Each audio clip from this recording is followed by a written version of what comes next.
Саламатсыздарбы? Аты-жөнүм Ыдырыс Исаков. Бүгүн Оштомун. Оштогу коопсуз шаар долбоору кантип иштеп баштады? Анын пайдасы эмне, зыяны эмне? Аны ким ишке ашырып атат? Канча акчаны кимге беришибиз керек? Ал акчаны бериш үчүн биз күнүгө канча айып жасашыбыз керек? Канча эрежени бузушубуз керек? Ошондо кантип кутулабыз? Бул бир жагы, экинчи. Анан экинчиси бул шаарда негизи эле азыр эреженин мындай эрежелер аткарылып атабы, аткарылбай атабы? Негизи ошто эреже бар беле, жок беле? Же шаар баягы мурдагыдай эле өзүнүн эрежеси менен жашап, анан мынау коопсуз шаар долбоору өзүнүн эрежеси менен айып жазып атабы?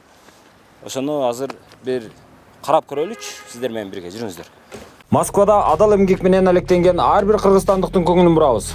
10 жылдап жыйган мүлкүңүздү сүрсүтпөңүз. Батирден батирге көчкөндө жүгүңүз чачылып жоголбосун. Жыйган терген оокатыңызды айылга, апаңызга, бала чакаңызга жибериңиз. Москвадан салган аманатыңыздын амандыгын Жылдызбек жана Ильязбек аттуу мекендештерибиз өз кепилдигине алышат. Сиздин жүгүңүз тез Көлдүн Караколуна, бери жагы Баткендин Айдеркенине чейин аман жетет. Байланыш үчүн +7 977 955 2879 же +7 922 543 96 85 номерларына чалсаңыз болот. Жылдызбек менен Ильязбек алыстан салган аманатыңызды айылыңызга аман алып барышат. Баса, мынау жер баягы Аматов деп айтып жүрүп, акыры ошол мамлекеттин балансына өткөн жер. Мынау сельхозинституттун директору, ушу жерде мен элдин бардыгы жер алып атса, мен жерден кур калган экенмин деп ушу жерди менчиктештирип алып анан үй салган экен. Ошонусу жанагы мамлекетке кайтып, анан азыр ушул коопсуз шаар долбоорунун офиси болуп калыптыр. Салам алейкум. Кандайсыздар? Жакшы. Саламат. Коопсуз шаар ушу жерби? Саламат. Кандайсыздар? Ушу жерби? Ушул эле жерби? Экинчи этаж бар, обработканын балдары. Мен кандай кылсам экен, кимиңиздерден жол алсам экен? Негизи неме бар го? Каерде? Пресса бар. Сет неменин. Жок, ал ГАИ да. Биз ГАИге карайлы. Түз ГАИге кайрылсак. Коопсуз шаар ошентип азыр ГАИ ишке ашырып атабы? Сиздер ишке ашырып атасыздарбы ошентип? Биз ГАИнин составындабыз. Ошо Ош шаардык патрулдук милициясынын составындабыз.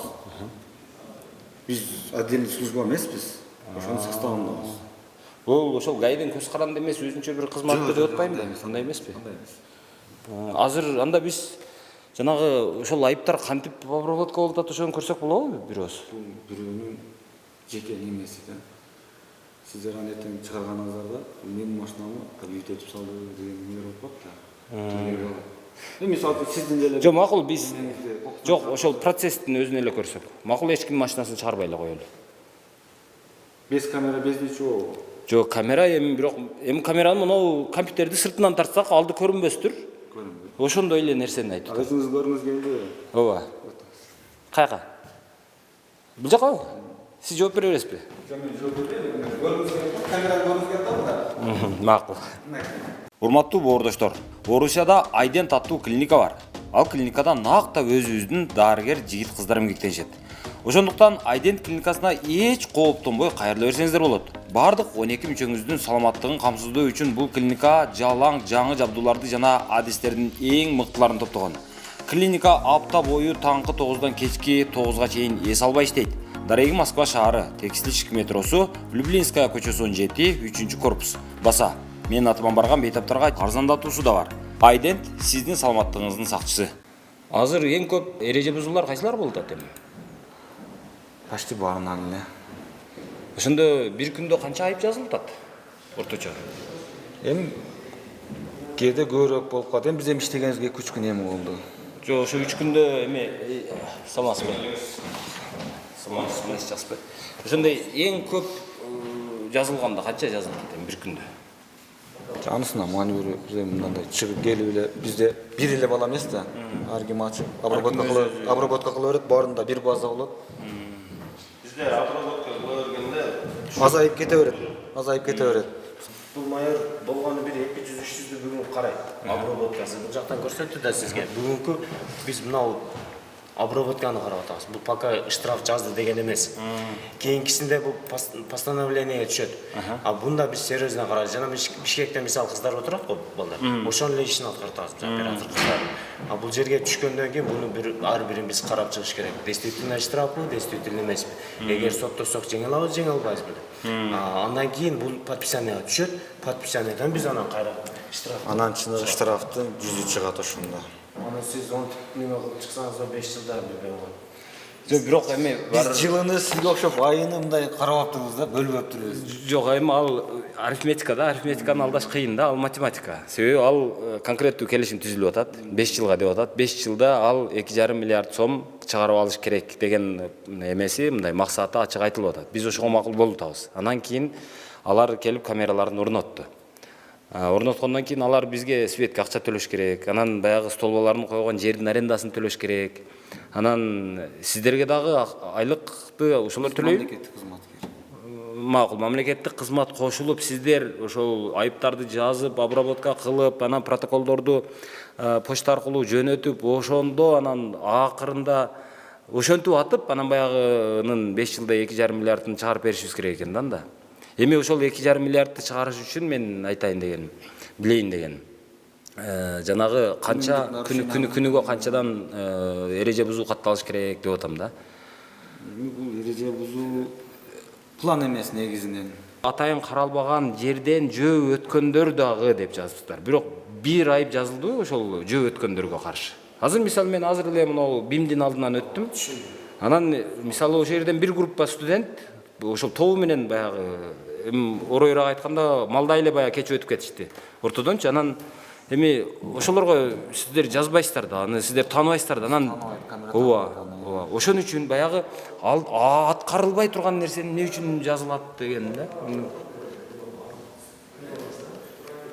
Кандайдыр бир туура эмес жазуулар болуп калган окшойт ал жериндечи. Анан баягы эмеси жок жерлерде дагы турат го. Ортодон бөлүнгөн сызыктар жок жерлер. Аларды кандай кылып атасыздар? Сызыктар Мисалы кош сызык болот го баягы. ооба, линия. Ооба. Ошол өчүп кеткен.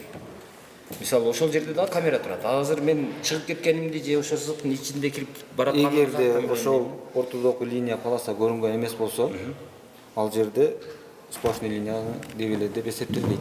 Эсептелбейт. Мисалы мынау көп жерде мисалы бирден линияны парковка деп бөлүп отурабыз. Кандай десем, мынау азыр Масалиев көчөсү бар. Масалиевдин эстелиги дагы турат. Ошол эстеликте мындай ылдыйраак жүргөндө, наркы салам дүкөнүнө карап жүргөндө ошол жерде мындай бир 3 бурчтук жер бар. Кыйтык ортодогу. Ошол жер парковка.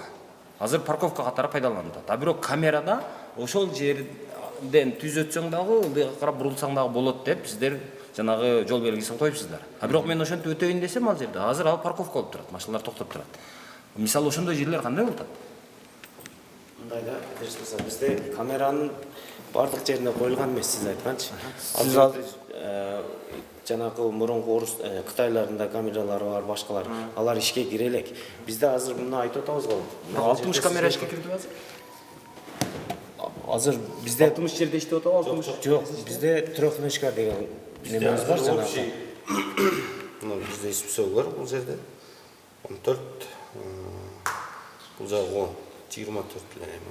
24 азыр стационардык 24 камера иштеп атат, Бул жаңы мосту бар, жаңы көпүрөдө бар.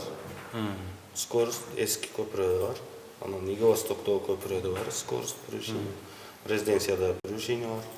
Эгербелдин алдында бар. Гапарайтивада 3 жерде бар. 2 жерде бар экен. Анан көбүнчөсү 52-чи мектеп. Эң кооптуу жер. Ошол жерде бар. Ал жерде жөө жүргүнчүнү өткөрбөгөндүгү үчүн дагы пешеходный переходдон жөө жүргүнчү өтүп баратса, автоунаа өткөрбөй өтүп кетсе, аны дагы фиксировать эте турган. Ошол жерде камеранын ичинде ошол системасы бар. Анан ХБКда Алим мектеп бар. Ошол мектептин алдыда пешеход дагы өтө кооптуу болгондуктан, ошол пешеходко дагы ошондой эме коюлган. Азыр бул жерде жок дегенде сиздердин чоңуңуздар ким ошол жооп берсе жакшы болот? Сиз эмеспи? кичине тыңырактай көрдү сен молла.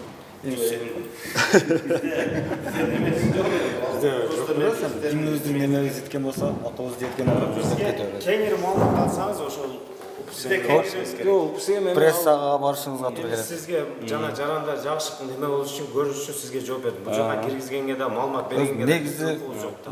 Эми бул жерде мен баягы эч нерсеге физически мындай тийбейм да, анан көрүп Жок, эми сиз жана сурооңузду айтып атасыз, ар кандай белгилер бар деп. Алар ишке кире турган болсо, ошо сиз айткан белгилер баары алынат. Алынып, биз кадимгидей биз жөн бирөөнүн акысын жебейбиз да. Мына жерде штраф барбы, жокпу? Бул жака түшүрөбүз, азыр сизге түшүндүрдүк го. 3 жолу айланганда гана анын штраф алат да. Бизде биз негизи То есть 3 колдон 3 жол өтөрүлөт. 3 фильтрден өтөт, анан кийин гана. 3 эмеден өтөт. Негизи биз только исполнительный.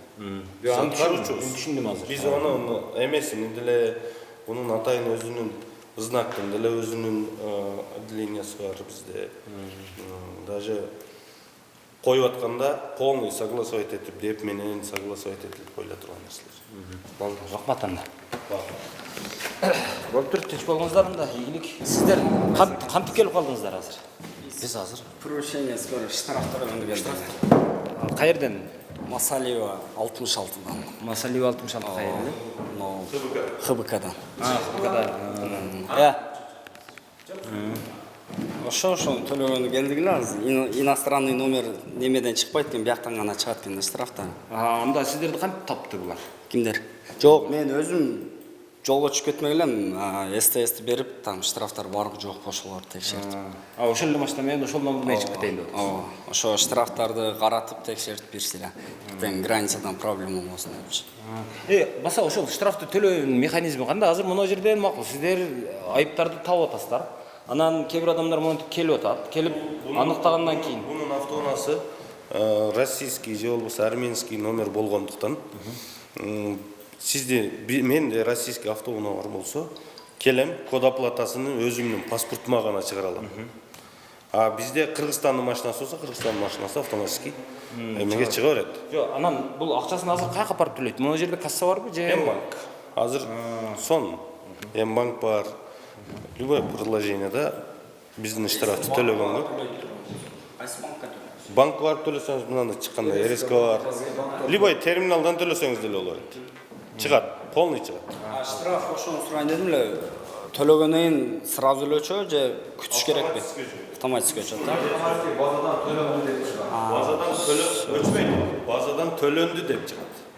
Оплачено деп чыгат. Сиз если ишенбесеңиз, кайра келип туруп базадан көрсөңүз деле болот. Меники төлөндү экен, көрүп коңузчу деп туруп көрсөтсөңүз, бул жерде биздин балдар көргөзүп коет. Мисалы азыр бир маселе да. Мен азыр рулда бараттым. Анан азыр мага жазылды. Анан бирок мен али төлөм кейжин карай элекмин, көрө элекмин. Анан бирок нараарака барганда башка ГАИ тосту дагы сизде айыбыңыз бар экен деп штрафстоянкага алып кирип кетип калбайбы? Ошол мөөнөт канчалык?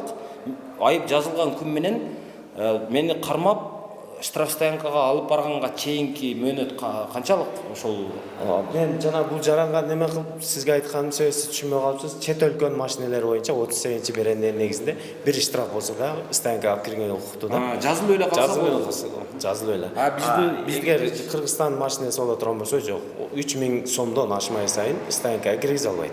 эгер 3000 сомдон ашып кетсе, Айып пулу ашкан болсо анда штраф стоянкага киргизет. Эгерде бүгүн фиксировать эткен болсо, андан кийин бир айдын ичинде, жол бир айдын ичинде скидкасы бар. 2 ай даже 120 күнгө чейин эме кылса болот. ошондо канча скидка? Скидкалар бол, штрафтардын өзүнүн мамлекеттин эмесинде скидкалар бар. 70% скидкасы барлар бар. Жок, ошону баягы так айтсак болобу дейм да азыр. Же анын бир кагазы, бир протокол бирдемелери барбы? Ошону жарыялап койсок болобу? Например, мына биз өзүбүздүн эле жумуш боюнча айтсак, коопсуздук курун тагынса, тагынбаса 1000 сом деп айтылат, айып бул 1000 сом дейт. Бир айдын ичинде 70% скидкасы менен 300 сом гана төлөйт. Эгерде выездно встречныйга чыкса, двойной сплошнойдон встречныйга чыкса, 15 000 сом айып пулу каралган. Анын 70%-ін төлейді. Жөө жүргінші өткөрбөгөнлүгүнө байланыштуу нарушение болсо, анын деле 70% скидкасын төлөйт. Превышение скоростуку деле ошондой төлөнөт. Баарынын скидкасы бар. Так, бирок мисалы бир суроо да, мисалы мен азыр айталык ушул жерден Оштон эмеге карап чыгып кеттим дейли. Оштун наркы четинен баштап бул четине чыккыча эле мен азыр 3 штрафты, же болбосо 3000 сомдук штрафты мага жазылып калды дейин. Анан мен аны бирок кабарым жок. Мен Кара Сууга бардым дагы, кечке иштеп кайттым дейли. Кайтсам баягы ГАИ тосту, же болбосо андан 2-3 күн өтүп кетти, анан ГАИ тосту дагы сиздин 3000 сом штрафыңыз бар экен. Машинаны эмеге штрафстанга алып барабыз дегенге акысы барбы? Ошол где-то бир 2-3 күндүн ичинде. 2-3 күндүн ичинде эгерде колдо жазылган болсо, төлөмдөн сразу эле скидкасы менен көрсөтөт. Эгерде камера аркылуу Камерада деле сразу скидкасы менен көрсөтөт. жок, скидкасы менен көрсөтөт. 3 тараф кылган болсоңуз, например, сиз айткандай 3 тараф кылып, 3 тараф. Менин өзүмдүн кабарым жок. Ошол Кабарыңыз жок. Сиз айткандай 3000 сом эме кылды. Анын как положено скидкасы менен көрсөтөт. Төлөмдө код оплатасы бар. Код оплатаны тергениңде эле тергенде автоматически скидкасы менен көрсөтөт. туура, мен 3000 сомдон ашык баягы чыкты дагы, ошо жанагы скидкалары менен башкалары менен кош эсептегенде 1 ай убактым бар, э? 1 айдан ашып кетсе, анан кийин гана сиздер кармасаңыздар болот. Ошону айт. 1 ай убактыңыз бар. Рахмат. Мен анан баягы билбей эле кетип атып, анан жолдон машинамды алдыра бербейинби деп корккондум да айттым. Кандай болбойт, э? Болду анда, рахмат жок. Ийгилик. Макул. Азыр коопсуз шаар долбоорун ушул Мегафон компаниясы утту деп атпайбызбы? Эми алар утарын уткан менен алардын жанагы столбалары, камераны орноткон жерлери ал мэрияга карайт. Мэриянын муниципалдык менчик башкармалыгына карайт да. Анан биз ошодон эле суроо бергим келди да азыр. Ошол Мегафон компаниясы Ош шаардык мэриясына канча акча төлөйт? Ошол жердин ижара акысын. Андан же аны бир жолу аларга саттыкпы, сатпадыкпы? Же болбосо эми ачыгын айтканда булардан баягы ошол айыппулдардан материалдык пайда барбы, жокпу биздин өзүбүздүн жергиликтүү бийликке дагы? Же ошол орустардын акчасын төлөп эле, орустарды байытып эле отура беребизби деген суроолор да ошого ушул Ош шаардык муниципалдык менчик башкармалыгына дагы кирип тактап көрөлү. Жетекчи катары, чиновник катары эми мындай алайлы, азыр мекенчил деген сөз модага, ошол мекенчил катары сиздин өзүңүздүн оюңуз кандай ушуга? Камера өзүнүн жумушун кылып атса, бирок биз камерага деп айыппулдарды ошого кошуп салсак, бирок аны иш жүзүндө өзүбүздүн балдар, биз айлык төлөп аткан кишилер жазып атса, анда неге камерага кошобуз? Камерадан алып салбайлы ошону, ошого окшогон нерселерди. Техникалык мүмкүнчүлүгү жок да анынчы. Биз аны жөн эле коюп койдук. Аны жөн деле башка мыйзам менен деле жол коопсуздугун көзөмөлдөө боюнча биздин ГАИлер жүрөт. Илгертен иштеп келген ата бабадан. Ошолор өздөрү эле тутуп, өздөрү эле айыпты жазып, өздөрү эле кыла бербейби? Аны буга неге кошобуз? Бул иштин биринчи багыты коррупциялык схеманы жоюу. Мен өзүм оюм, чисто мындай, өзүңүз айтып атпайсызбы? Адамча мындай, чисто жигитче жооп бер деп, жооп берчи деп атпайсызбы? Менин оюм биринчи ушу коррупциялык схеманы жоюу. Экинчи ал деле биринчи болсо керек. Биринчи болсо керек деп биринчи адам өмүрүн сактап калуу. Мына өзүңүз көрдүңүз, эффект берди. Жок, макул. Аны ким аткарып атат ошол ишти? Биздин өзүбүздүн кызматкерлер аткарып атат да, камера аткарбай атат да аны. Жок, камера фиксировать этип берип атат, ПМ талдап атат, сортировка кылып атат. Талдап, кайсыл адамды кантип таанып атат ошону түшүнбөйм. Именно жөө жүргүнчү бойсо мен да акылым жетпей турат. Вот ошону айтып атат. Ачыгы. Берки унааларды номуру менен куру жок, башкасы жогун тартып атат. Жөө жүргүнчү бойсо мен акылым жетпей. Ошол кур боюнча дагы. Анан жөө жүргүнчүлөрдү баягы өткөрбөй койгон, пешеходду өткөрбөй койгондук боюнча дагы. Да. Азыр пешеходду өткөрбөй койду деген менен азыр мен билгенден Бишкекте дагы андай функция жок да. Анан биз Бишкектен дагы крутой болуп кеткенибизге мен азыр акылым жетпей. Крутой болойлу деп аракет кылып аткандырбыз да. Мисалы, крутой эмес эми мындай алгылыктуу жакшы иш алып барайлы. Крутой болуш үчүн жолдун сызыктарын оңдош керек эле, анан жолдун тегиздигин кылыш керек эле. Бизде же тегиз жол жок, же сызык жок. Жол боюнча. Анан кийин биз эң мындай өзүбүз баткакта отуруп алып, көктү көздөп аткандай болуп атабыз. Мыдыс мырза, азыр жол боюнча өзүңүз көрүп атасыз, мына мен деле уже жолго салбай калдым эле да, мына Калиный көчө деп коебуз, эл осунда. Мына Нукасский пойдем деп коебуз. Азыр мына өзүңүз көрдүңүз, базарларды чекеге чыгарып, уже бардыгына эскертүүлөр берип атабыз. Бул эмнеге? Жол кеңейип, ошол жердеги жаман жолду оңдош. Хорошо. Азыр именно сөз Коопсуз шаарда жанагы перекресттер болду, туурабы, кечилиштер. Ошол жерге дагы асфальттарын сөзсүз иш алып барылат. Туура. Сиз айткан көйгөйгө мен деле кошулам. Эми бар көйгөй. Жок деп Кудайдан жашырман, пендеден жашырабызбы? Ошол боюнча биринчи ошол жерлерди аракетин камсыз кылуу боюнча дагы мегафон кандайдыр бир деңгээлде милдеттендирилген. Кандайдыр бир деңгээлде. Менде бар маалыматты айтайын. Жөн эле ошол жол боюнча калтырып коюп эмес. Мисалы үчүн илгери билесизби, ич ПМ кызмат кандай ГАИ эле өткөрбөй коюшкан баягы линия обрывка түшүп аны фиксировать этип коет экен деген мүчүлүштөр болуп, бардыгын нөл жазып берип, болбой келип, кийин Кытайлар соттошуп, азыр бүгүнкү күндө соттошууда. Менде бар маалымат боюнча. Кийин анан келип орус компаниясы ишке ашырып атат да. Бунун баары сиз айткан көйгөйдү мен деле ойлонуп элем. Ошо именно тарта турган перекресттер, жолдор планга кирген.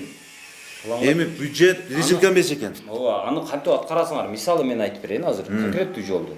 Жанагы Кудайберген деп аталган Кудайберди деп аталган базарга кирип кетип аткандагы жол. Тооба. Мына ошол Касымбеков көчөсү. Ошол Касымбеков көчөсүнөн ошол Кудайбердиге кире турган дарбаза деп коелу ошол. Ооба. Дарбазасынын жанына камера орнотупсуздар. Жакшы. Иштеп атабы, иштебей атабы, ишке кирдиби, кирбеди билбейм. Бирок ал жерде наркы жактан эки полоса эки жанагындай линиялуу жол турат да, мындай кош сызык бар ортодо. Так. Дуал деп коем. Дуал. Ошол дуал жок да. Кече мисалы мен бир жактан камераны карайм, бир жактан баягы линияны издейм да, жок да, мен линиядан чыгып кеттимби дейин десем жок. Мына как жаран катары, эмне иштеп аткан маалыматы көп катары айтайын, адам катары. Жолдор сөзсүз чимелер чийилип, жаман болуп аткан жерлер оңдолуп болот. Кырсык мындай бир аз сабыр кылып, мына эл деле түшүнүп, жолдор жабылып турат, түшүнүп иш кылып атышпайбы? Эл сабыр кылып атабыз азыр. Мен алып берейин. Бирок сиздер сабыр кылбай киргизип, сиздер бүт эле ишке киргизип берип атпайсыздарбы? Биз го сабыр кылып атабыз.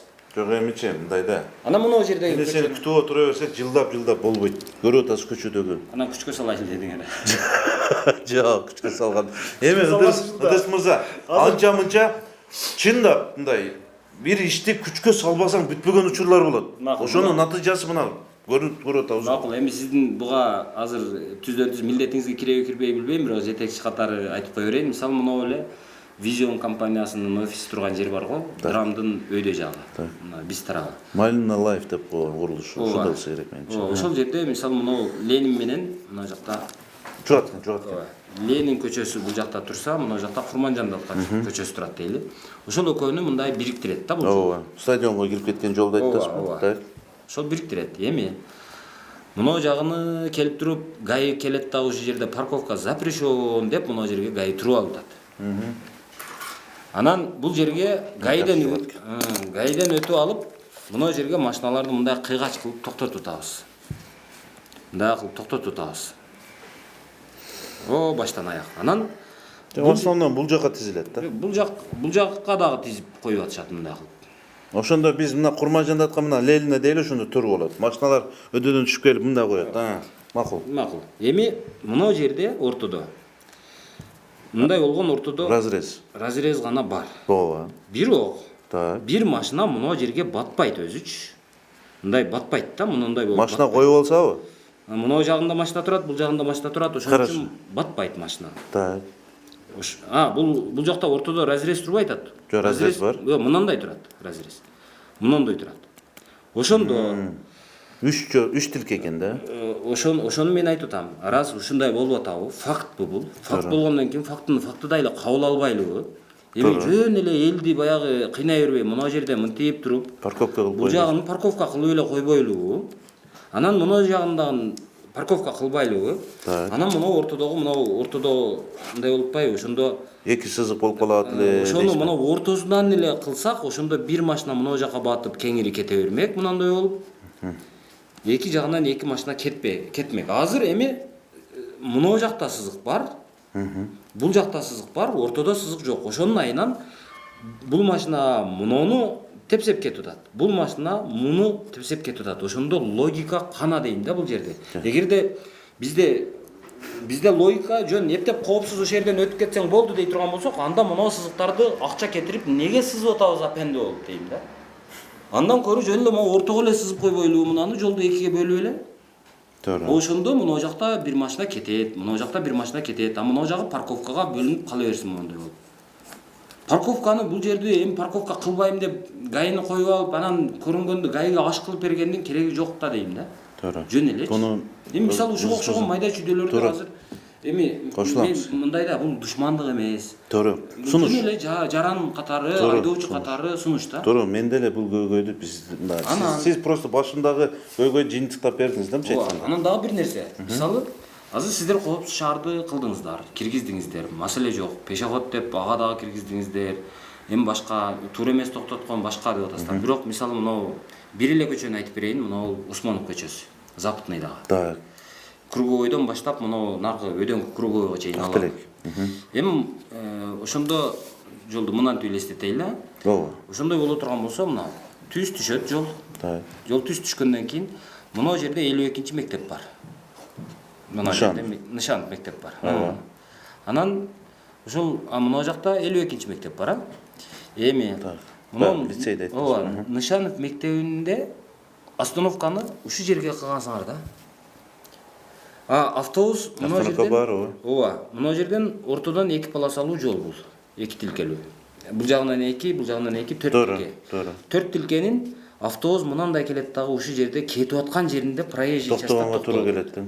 Аркасынан турасын, нерв болосун, сөгүнөсүн, анан шопурларды уруштуруп атабыз, сөгүштүрүп атабыз. Эми мына бетине өтөлү. Бул бетине өтсөң, Престиждин жанында. Жок, престижден өткөндө Жок, жанагы мектеп ориентир алып бериң. Ошонун тушунда дагы бар. Ушунда ылдыйрагында. Мына жерде дагы бир Светофор. Светофор бар. Светофордун астына бул жерге дагы ушинтип бир кичинекей остановканы койгонбуз. Ал дагы ушул мындай эме болсо, 2 тилкелүү боло турган болсо, автобус келип туруп, мына өзү кетип аткан тилкесинде токтоп атат. Ошого биз аргасыз кылып атабыз. Туура. Мен айтайынбы эмнеге остановка эмнеге түшүп калган экен? Кызыл Кыштак менен Төлөкөн айыл өкмөтүнө карап турганда курулуп калган айылдамалар. Бирок шаардын ичиндегилерди дагы ошондой карман кылбай атабыз Булар бул жерде. Жок, бул макул. Туура. Кызга мен сизге туура эле кошулам. Азыр ошол именно кирип чыкчу жагын кыла турганда калып туруп, биз аялдама куручуларга деле айыптабыз. Анан мына Западныйдын өзүн алалы. Ооба. Западный ал сиз айткан баягы Кызыл Кыштакка дагы карабайт, Дыйкан Кыштакка дагы карабайт, Ошко карайт. Кайсы Круговойдун машина базары жакка кетип аткан оң жагын айтпай атасызбы? Жок, Же Ошнокат. Сол жагы мурдагы баягы Западныйдын базар чиги турган жер. Так, Ошнокат кеткен жер. Ошнокат кеткен жер. Эми мына жактан Круговой турат деп коелу. Анан ушудан мындай болуп өйдөгөн оокатка карап жол кетти. Туура. Анан мына жеринде азыр жакшынакай кылып парк кылып койдук, сквер кылдык. Эми мына жерде сиздер остановка курдуңуздар. Мындай анда кичинекей кылып кургансыздар. Анан остановканын эмесини эшигин мындай кылып, мындай кылып туруп, мындай кичине эметип койгонсуздар. Жер деген бар айланайын. Мына жерде ошол бул эч кимдин жери эмес. Эч ким талашпайт сиздерден. Остановканы ошол жерден мына жака чейин кылып, мындай кылып качырып берет. Жолдон ооба. Анан мына жерин кеңираак алып, мына жерин кеңираак алса, автобус келип туруп, мына жерге мындай кирип туруп токтосо, Туура. болбойбу, эмнеге мынчалык эле кысынабыз? Жок, туура Эмнеге айтасыз. чоңураак ойлонбойбуз? Жооп бербейин. Сураныч. Бул маселени көтөргөнбүз өзүбүз эле. Мына аялдаманы жылдырайлы. Бирок көйгөй Ошноокат таксилерин ошол жерден клиент алып кеткенде болуп калды да. Азыр биз остановканы аркага жылдыртып кура турган, мына жаңы остановка кылып атабыз го. Ызыс мырза, 1 мүнөт. Түшүндүм. Ошону аркага жылдыртып, жер аянтын жакшына бекитип, атызыларын чыгарып, кылдыртабыз. Ого чейин мына бул Ошноокатты ошол жерге тургузбоо максатында көрүп атасыз. Ошон үчүн жылдыра элекпиз. Жооп бар. Макул. Себеби ишкет бар. Ошодон өйдөрөөк. Баягы Нирвана. Эми мына жакта Нирванага кирип чыгат бирок. Нирванага кичине кирет. Уксаңыз азыр Нирвана жакты. Мен Нирвананын эми маңдайына өтөйүн, берки бетине. Так. Берки бетинде дагы мына жакта жол турса, ошо жолго ушундай кылып кургансыздар да остановканы, аялдама. Бул остановка илгертен бар.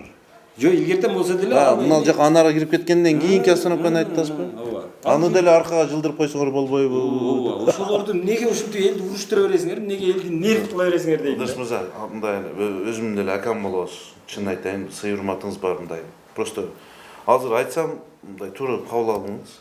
Азыр мына аялдамаларды курдуртуп, жеке ишкерлер өздөрү инвестор катары куруп, ошол жерге вложение кылып, миллиондогон акчаларды кичине чекеси коммерческий кылып берип атабыз, 30%-ынчы.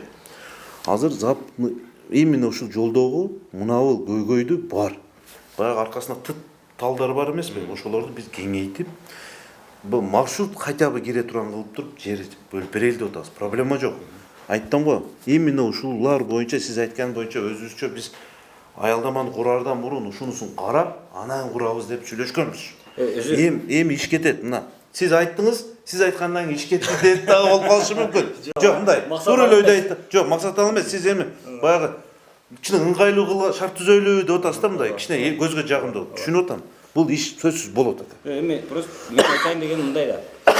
Азыр сиз айтып атпайсызбы, мына мисалы западныйда баягы ошноокатка каттаган таксисттер басып кеткен. Ошолорду алыш үчүн ошол жерге мүмкүн болушунча таксисттерге ыңгайсыздык жаратыш үчүн ошону кармап турабыз деп атасыз. Мен түшүндүм. Бирок ошол эле учурда архитектура деген кызмат бар да. Архитектуралык гана талабын кылып отура бериш керек эле. Анан ГАИ деген кызматкер бар. Ошол жерге ким токтой турган болсо чуулдатып, кууп кетире турган ошол кызмат дагы бар да. Анан биз алардан таксисттен коркуп бул ишти кылбай койсок, дагы бирөөдөн коркуп ал ишти кылбай койсок болбойт да. Жок, коркуу эмес. Ким өзүнүн ишин кыла берсе. Коркуу эмес. Мына именно мына Курговойдогу аялдаманы жакында бир инвесторубуз баштайт. Ыдырыс мырза. Мына сизге деле өзүңүздүн номуруңуз бар менде. Ыдырыс ака, мына сиз баягы сунуш бергениңиздей болуп атат ака деп туруп тартып жөнөтөм ака. Рахмат. Бул жигитчилик сөз. Ачыгы. Берки остановканы дагы бир инвестор келип калса, буну дагы ушундай кылдырабыз. Азыр мындай почти 90%, 100% почти. Бүт жеке ишкерлер өздөрүнүн демилгеси арыз жазып, мага ушу аялдаманы бергиле деп куруп атышат. Эми дагы Ушуга инвестор тапсам, буну да ушундай кылдырабыз. Кайрадан дагы бир бул эле эмес, шаар боюнча. Туура, баягы мегафонго дагы бир кайта турган эме ой келип атат да. 50%-ын жанагы эме төлөгөндөн кийин, бизге калып 50%-ын жанагы инвесторлор алып кеткенден кийин. Ошондо сиздердин ижара акыңыздарга деп мэриянын өзүнө жергиликтүү бюджетке канча акча түшүп калат? Сиздер талашасыздарбы ошол акчаны? Столбалардын ордун. Сиз камералар илинип турган жерге арендасын чыгарайлы. Бул сөзсүз бар. Баягы мен билгенден именно мэрияга деп 15% бөлүнгөн. Ошо 15%-ын ичинде бул боюнча максат ака мындай более детально билет да. Ал деле жооп берип койсочу, иш жаман болбойт. Болду. Чынын айтайын. Болду, түшүндүм. Кол шаарды өзүңүз көзөмөлдөйт окшойсуз. Ооба. Кел жүрөйүн. Атыңыз дербиз? Атыңызды Марат деди окшойт, э? Максат мырза. Азыр менде мына Коопсуз шаар боюнча бир-эки суроолор пайда болуп атат да. Азыр жанагы массалык маалымат каражаттарына чыккан жаңылыктардагы маалымат боюнча 2,5 миллиард сомду биз Мегафон компаниясына төлөп беришибиз керекпи? Же төлөп бердикпи уже? Жок, бюджеттен эч кандай акча төлөнүп берилек, бир сом да. Мамлекеттик бюджеттен да, жергиликтүү бюджеттен дагы. Бул чындыгында бул банда инвестициялык долбоор катары ишке ашырылат. Эми предварительно алдын ала баягы ушу долбоорду ишке ашырардын алдында банда эсептелип чыгат го. Ошондо 5 жылда ошол ошондой камераларды тартканга, сатып алганга, ошо тейлегенге жанагы полностью эмгек акысы кызматкерлер канча болот дегенде эми современный заманбап техникалар көрсөткөн бир 2,5 миллиарддын суммасы болот деп эсептешкен да башындачы. Ошол 5 жылдын ичинде 2,5 миллиардты ал кетет деп. Анан бирок биз компания астап чыгып кетиш керек да. Биз эми ошону төлөп берүүгө милдеттенме алган эмеспиз. Биздин милдетибиз 5 жыл аралыгына келишим түзүлгөн. 5 жыл аралыгында канча айыппул өндүрүлгөн айыппулдардын 50%-ын ошол кызматына төлөп берүү. Мисалы үчүн биздин жарандар шаардын тургундары мындай законопослушный болуп, айыппулдар аз болсо, соответственно, эмеси азыраак болот. Анда 2,5 миллиард деген сумма каяктан чыкты анда? Эми башында айтып атпаймынбы? Предварительный расчет болгон. 5 жылда ошончо камералар сатып алганга, тейлегенге, запуска, кызматкерлердин эмгек акысы бардыгын. То есть анда биз таптакыр эреже бузбай коюп, Мегафон компаниясын банкрот кылсак болотпу ошондо? Бизге эми ошол бул эми инвестиция да, инвестиция саларда олордукун инвестиция салды да. То есть ошондой бул жерде өзүн актабай калышы мүмкүн деген рискке алар даяр болду. Даяр өздөрүн даяр болду. келип атышат. То есть ошол 2,5 миллиард сомдон мындай ошол 5 жылдын ичинде алса алып калды, албаса албай. Албаса албай калат. А бирок азыр биз калькуляторуңузду алып көрсөк болобу? Менин эсебим боюнча мындай болуп атат да. 2,5 миллиард сомду эсептеп көрөлү. Так, бөлөбүз эмеге? 5 жылды 60 айга болот, а? Ооба. 60 айга бөлсөк, айына 4, так, айына 41 миллион 666 миңден туура келет экен. Эми муну бөлөбүз 30 күнгө, а? Ошондо 1 миллион 388 миң сомдон күнүгө айып жазыш керек экен да. Ошондо гана өзүн актайт экен. Анан биз ушуга даярбызбы дейм да. Бир эле Ош шаары күнүнө дээрлик 1,5 миллион сомдон акчаны мегафонго. Жогоруда айтып атпаймынбы? Бул ушул инвестициялык долбоор. Биз эгерде ушул аткарылган, мисалы үчүн 1 жыл аралыгында, 5 жыл аралыгында ал мынча сумма деген фиксированный жок бизде. Өндүрүлгөн айыппулдардын 50%. Макул, алго риск экен, тобокел. Макул, ал тобокелге даяр деп коелу инвесторду. Эгерде биз мына 1 жылдан кийин, естественно, уже биздин жарандарыбыз жол кыймыл 1 жылбы 6 айлык убакыттан уже бир сыйра төлөп, кээбирки жерлерден байкабай өтөбү, кээбиркилер билбей маалымат жок болсо, уже маалымат жеткенден кийин бардыгы билип жол эрежесин үйрөнүп калгандан кийин спад болот мындайчы. Бул эми Бишкекте деле немесин караганда, мисалына караганда бирок түшкөн экен. Ошого жараша шарт түзүш керек да, азыр бизде шарт жок болуп атат да. Анан дагы ага азыр кайтып келебиз. Азыр билейин дегеним мындай болуп атат. Жанагы столбалар орнотулду да, камералар коюлган столбалар жерге орнотулду. Жер Ош шаардык мэриясынын жери. Бул жерде ушул көпчүлүк жарандарыбыз адашат. Ал жерде көп камераларды мурда Ош шаар мэриясы эмес, жана тийиштүү министрликтер тарабынан Кытайлык компания менен келишим түзүлүп, ошонун орнотулган камераларын адаштырып атат да. Бул Россиялык компания менен анда пока алар өздөрүнүн столбаларын орнотот элек. Бул компания биздин ушул муниципалдык кызматтардын, ошо РЭСТин, ОГМАКтын башка столбалары бар, ошолорго эле орнотулган.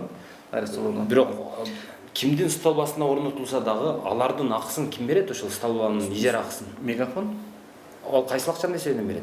Мегафон өздөрүнүн баягы 50% үлүшүнөн береби же баягы 50% мэрия? Өздөрүнүн каражатынан төлөп түзөт да. Баягы мисалы бир күндө 100 миң сом айыппул жазылды дейли. Ошол 100 миң сомдун 50 миңи азыр жергиликтүү бюджетке калдыбы? Мамлекеттик бюджетке. Мамлекеттик бюджетке. Анан калган 50 миңин алар алып атат. Ооба. Эми ошол мына жердеги ошол столбанын ижара акысына кайсыл акчадан төлөнөт? Мамлекеттин үлүшүнөн берилеби же компаниянын үлүшүнөн берилеби? Компания өздөрүнүн каражаты өздүк эсептенен. Бул эми башка спецчетко түшөт да. Алар эсептешүүнү тийиштүү мекемелер, мисалы үчүн алар азыр мына камералар орнотуш үчүн архитектура башка кызматтардан уруксат кагаздарын албай, ушул уруксат иш кагаздарын алганга да бардык кызматтарды алар өздөрү жүргүзүп атат да. Алардын өздөрүнүн бул жерде өкүлчүлүгү бар, субподрядчиги бар, мындайча айткандачы. Мегафон компаниясынын ушул Оштогу субподрядчиги Алтай Импекс деген ошол жоопкерчиликтеги коом экен, ошолор жүргүзөт өздөрүнүн. Булар өздөрүнүн эсебинен жүргүзөт. Берки ошол жанагы эсепке байланган эмес да. Берки 50%дык Кыргызстандын өзүнүн үлүшү. Ал мамлекеттик бюджетке кетеби, жергиликтүү бюджетке калбайбы? Жок, бул боюнча өкмөттүн атайын токтому бар экен. Ошол токтомго ылайык жүргүзүлөт. Финансы министрлиги тарабынан бөлүштүрүлөт. Ал ошол акимдер ошо буга чейин иштеп макул, министрлик алса дагы Ош шаардык мэриясынын жерин жөн эле ала бере албайт да. Алар шаардык эмеге, шаардын ошол атайын ар биринин процентный немеси бар. Бөлүштүрүлгөн да. Мисалы үчүн майы кызматкери, бул жерде негизги функционал ишке алып турган майы кызматкери бар, олордун үлүшү бар. Аларга дагы ошол токтомдо көрсөтүлгөн материал техникалык базасын чыңдоого ал жакка да бөлүштүрүлөт. Биздин жергиликтүү бийлик органдарына дагы ошол казынага да бөлүштүрүлөт. Жок, ошондо мен түшүнбөй атам да. Азыр мисалы сиз шаардык мэриянын өкүлүсүз да. Ооба. Шаардык, демек сиз шаардын бюджети үчүн азыр жан талашып, баягы акчаны талашышыңыз керек да мындай алганда. Эми сиздин позицияңыз ошол. Азыр сизден милдеттендире турган биз мисалы айлык берип атканда ошо биздин бюджетти көтөрөт деп. Ошол ол аракеттер. Ошондо азыр жанагы Ош шаарынын муниципалдык жерлерин колдонгону үчүн канча акча түшөт деген бир алдын ала күтүү бар. Орнотпой, же болбосо мисалы троллейбустардын жанагы столбаларын коюлду деп атасыз, туурабы? Демек, троллейбустар паркы азыр УБТКда отурат. Демек, алардын мойнунда бир нече кредиттери дагы бар. Ошол кредиттерин ушунун эсебинен кичине болсо да төлөгөнгө жардам болобу, болбойбу? Жардам болот. Спецшоттор. Канча жардам болот ошондо? Мындай суммасын сизге айта албайт экенмин. Жок, процент үлүш да, бул жерде сумма чыкпайт. Жок, мен сизге айтып атпаймынбы? Ол үлүштөр бул шотко байланышкан эмес. Мына мисалы үчүн мына бир күндө 100 миң сом айып төлөндү. Мына 100% өндүрүлгөн айыппул дейли. Салынган айыппулдардын бардыгы эмес, өндүрүлгөн айыппулдун 100% болсо, ошонун 50% булар мына мамлекетке түшсө, 50% мегафон, мына биздин исполнительге кетет да. Исполнитель. Бул эми бул мына 50% биздин атайын неме өкмөттүн токтому бар. Ошонун негизинде бөлүштүрүлөт булчу. Биздин жергиликтүү бюджетке да бөлүштүрүлөт. Мен билишимче где-то бир 20%дай 25 ушундай бөлүштүрүлөт да. Жок, айланайын. Сиздер өзү мына жерде отурганда ушул Ош шаарынын бюджетин коргоймун, Ош шаарынын бюджетин көбөйтөм деп отурасыз дагы азыр мамлекет бизге канча берет экен билбейм деп отурасыз да. Мен ошонуңузга таң калып атам.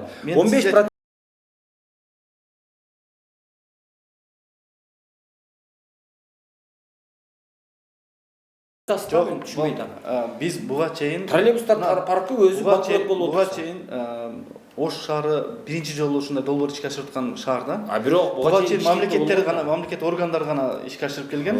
Азыр ошол Ош шаарынын мэриясынын биздин жетекчиликтин ишинин натыйжасында ошол сунуштун негизинде өкмөттүн токтомуна өзгөртүү киргизилип, ушул коопсуз шаардын алкагында түшө турган акча да түшө турган болду.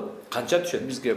Мындай тактим эси 15%. Бирок дагы бир кошумча 15% кайсы? Мунуу 100%дан 15%бы же мунунун 50%дан же болбосо өзүбүздүн бул жактан мамлекеттик үлүштөн бул жактан ошондой түшөт. 15% ошондо кайсыга төлөнөт? Шаардын бюджетине же эмеге жанагы ким эле муну троллейбустар паркына өзүнчө төлөнөбү? Шаардын бюджетине.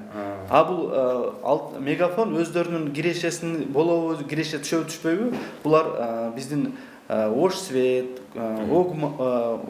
Огмап деген ишканаларга жанагы камераларды койгондугу үчүн ижарасын төлөп бере берет. Бул өзүнчө милдет, бул башка договор да.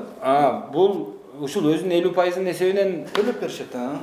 Мегафон төлөп берет. Ижарасын. Вот ошо мен ошону сурап атам. Макул эми өкмөткө кеткен кетсин. Андан шаардын бюджетине да 15%ды өкмөт бөлүп берсин, март болсун, макул. Бирок мынау ошол 50%дан канча пайыз ижара акысын? Пайыз жок, бул жерде булар өздөрүнүн фиксированный суммасы бар. Ошондо ал канча болжол менен алганда мисалы 1 метр жерге орнотулду, же болбосо бир столбага коюлду. Ошол бир столбанын акысы канча болот эми? Айын тарифтери мекеме ишканалар ошолор түздү. Биз УМС түзгөн жокпуз. Башында бизде сиздер УМС, сиздер мына акчаны топтоп, сиздер топтогон акчанын эсебинен азыр эмени мисалы троллейбустар паркын сиздер багып отурасыздар. Субсидия берип атасыздар ага. Эми мына жактан канчалык аларга көбүрөөк өндүрүп берсеңиздер, өзүңүздөрдүн мына жердеги бюджеттен азыраак бересиздер да. Себеби ал жактан алып атасың го сен. Кайра эле акча ала бересиңби дейсиздер да, туурабы? Ошого канча пайыз, канча акча деп ошону сизден ала албай атам да. Сиздер өзүңүз ушуну көзөмөлдөп отуруп, мен ушуну билбейм дегениңизге мен жок эми мен кызылым көтөрүлүп кетти да чын. Жок, мен өзүбүз келишим түзсөк, өзүбүздүн болсак, мен так айтып атпайбызбы, бул жерде бул биздин башка биз УМС сыяктуу эле Ош Светтагы Огмаптагы муниципал ишкана да, структурный подразделение. Алар өздөрү келишим түзгөн биздин исполнитель мененчи, столболор үчүн. Сиздер көзөмөл жокпу сиздерде? Азыр биз сыяктуу эле олор дагы өзүнчө структурный подразделение да. Макул, андан го тактайбыз азыр. Жок, аны тактап берсең, тактап деле коесуң. Аслы жокудочу. Ошондо азыр өкмөттөн 15% шаардык казынага түшөт. Ооба. Анан кийин булардан ошол өндүрүлгөн акчадан өздөрү алган 50%дын ичинен дагы 15%ды сиздерге мынау 15% эмес, булар милдеттенмес. мекемелерге. Пайыз жок берди. Фиксированный тарифтер. Фиксированный тарифтерге ар бир столбага канча столба коюлса, ошого жараша. Бул жолу канча сом өзү? Кайсын Бул жолу тарифтери канча ижара акысы? ижара акысыбы? Мынал ишканалардыкы кандай экен?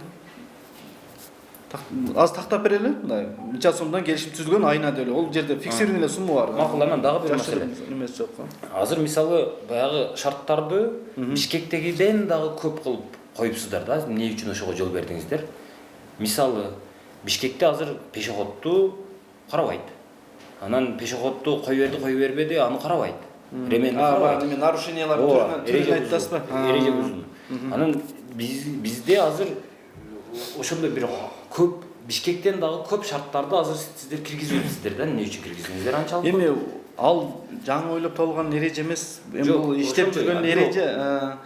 Эми ал техникалык мүмкүнчүлүктөн да, жанагы фото видео фиксацияланган аппараттык программалык комплексинин техникалык мүмкүнчүлүгүнөн да. Мисалы үчүн макул. Азыр жөө адамдар жанагы ременди мисалы үчүн распознавание ол деле өзүнчө бир неме да. Бишкектегилер анда Бишкекке орнотулган камералар ременди көрбөй турган эмелер камералар койгонбу? Бул эми биздин азыркы ушул техникалык талапта ошону жазылган да. Жок, мен аны түшүнүп атам. Бирок азыр макул анда.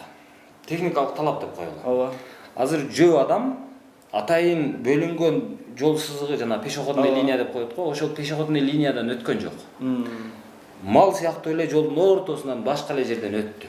Кайсыл камера ошонун өздүгүн аныктап, ондой адамдарга аныктай турган биздин мына долбоордон алганда камера коюлган эмес. Автоунаалардын. Анан эмне үчүн бирок шарттарда эреже бузуулардын шарттарында алар дагы жүрөт? Автоунаалардын номерин аныктоо менен айыппул салат. Адамдардын бааны жүзү менен бул долбоордо ондой таанып неме кыла турган неме жок. Эмне үчүн анда жүрөт анда? Тизмеде. Тизмеде биз тизмеде сиздер жарыялаган тизмеде жүрөт да, баягы эме жол эрежесин бузгандардын. Тизмеде мындай деп жүрөт. Мисалы үчүн ылдамдыкты ашыруу. Анан кийин жанагы коопсуздук куруу, курду, кызылдан өтүп кетүү, линияны тепсөө, сплошной линияны тепсеп кетүү, жанагы ошол анан немеге жөө жүргүнчүгө жол бербөө. Ал турат. Бирок жөө жүргүнчү өзү баягы атайын сызыктан эмес башка жерден өткөн болсо ага дагы деп дагы турат да. Биздин мына камераларда онун мүмкүнчүлүгү жок. Биз азыр немеге ого кечеги неме киргизгенде аныкы кирген жок. Анда эмне массалык маалымат каражаттарында ошентип дагы жүрөт азыр. Эгерде даже макул аны киргизген болсоңуздар дагы, аны ал камера аныктай албайт да. Аны өзүнүн эле кызматкерлери аныктай. Аныктай албайт да. Камера только автоунааларга карата. Автоунаалар мисалы үчүн ошол номерди гана көрөт да. Номер менен көрөт дагы. Номери менен ушул рисунукту же видео материалды, кыска видео материалды биздин тийиштүү органдарга өткөрүп берет да. Неме аркылуучу, закрытый канал аркылуу.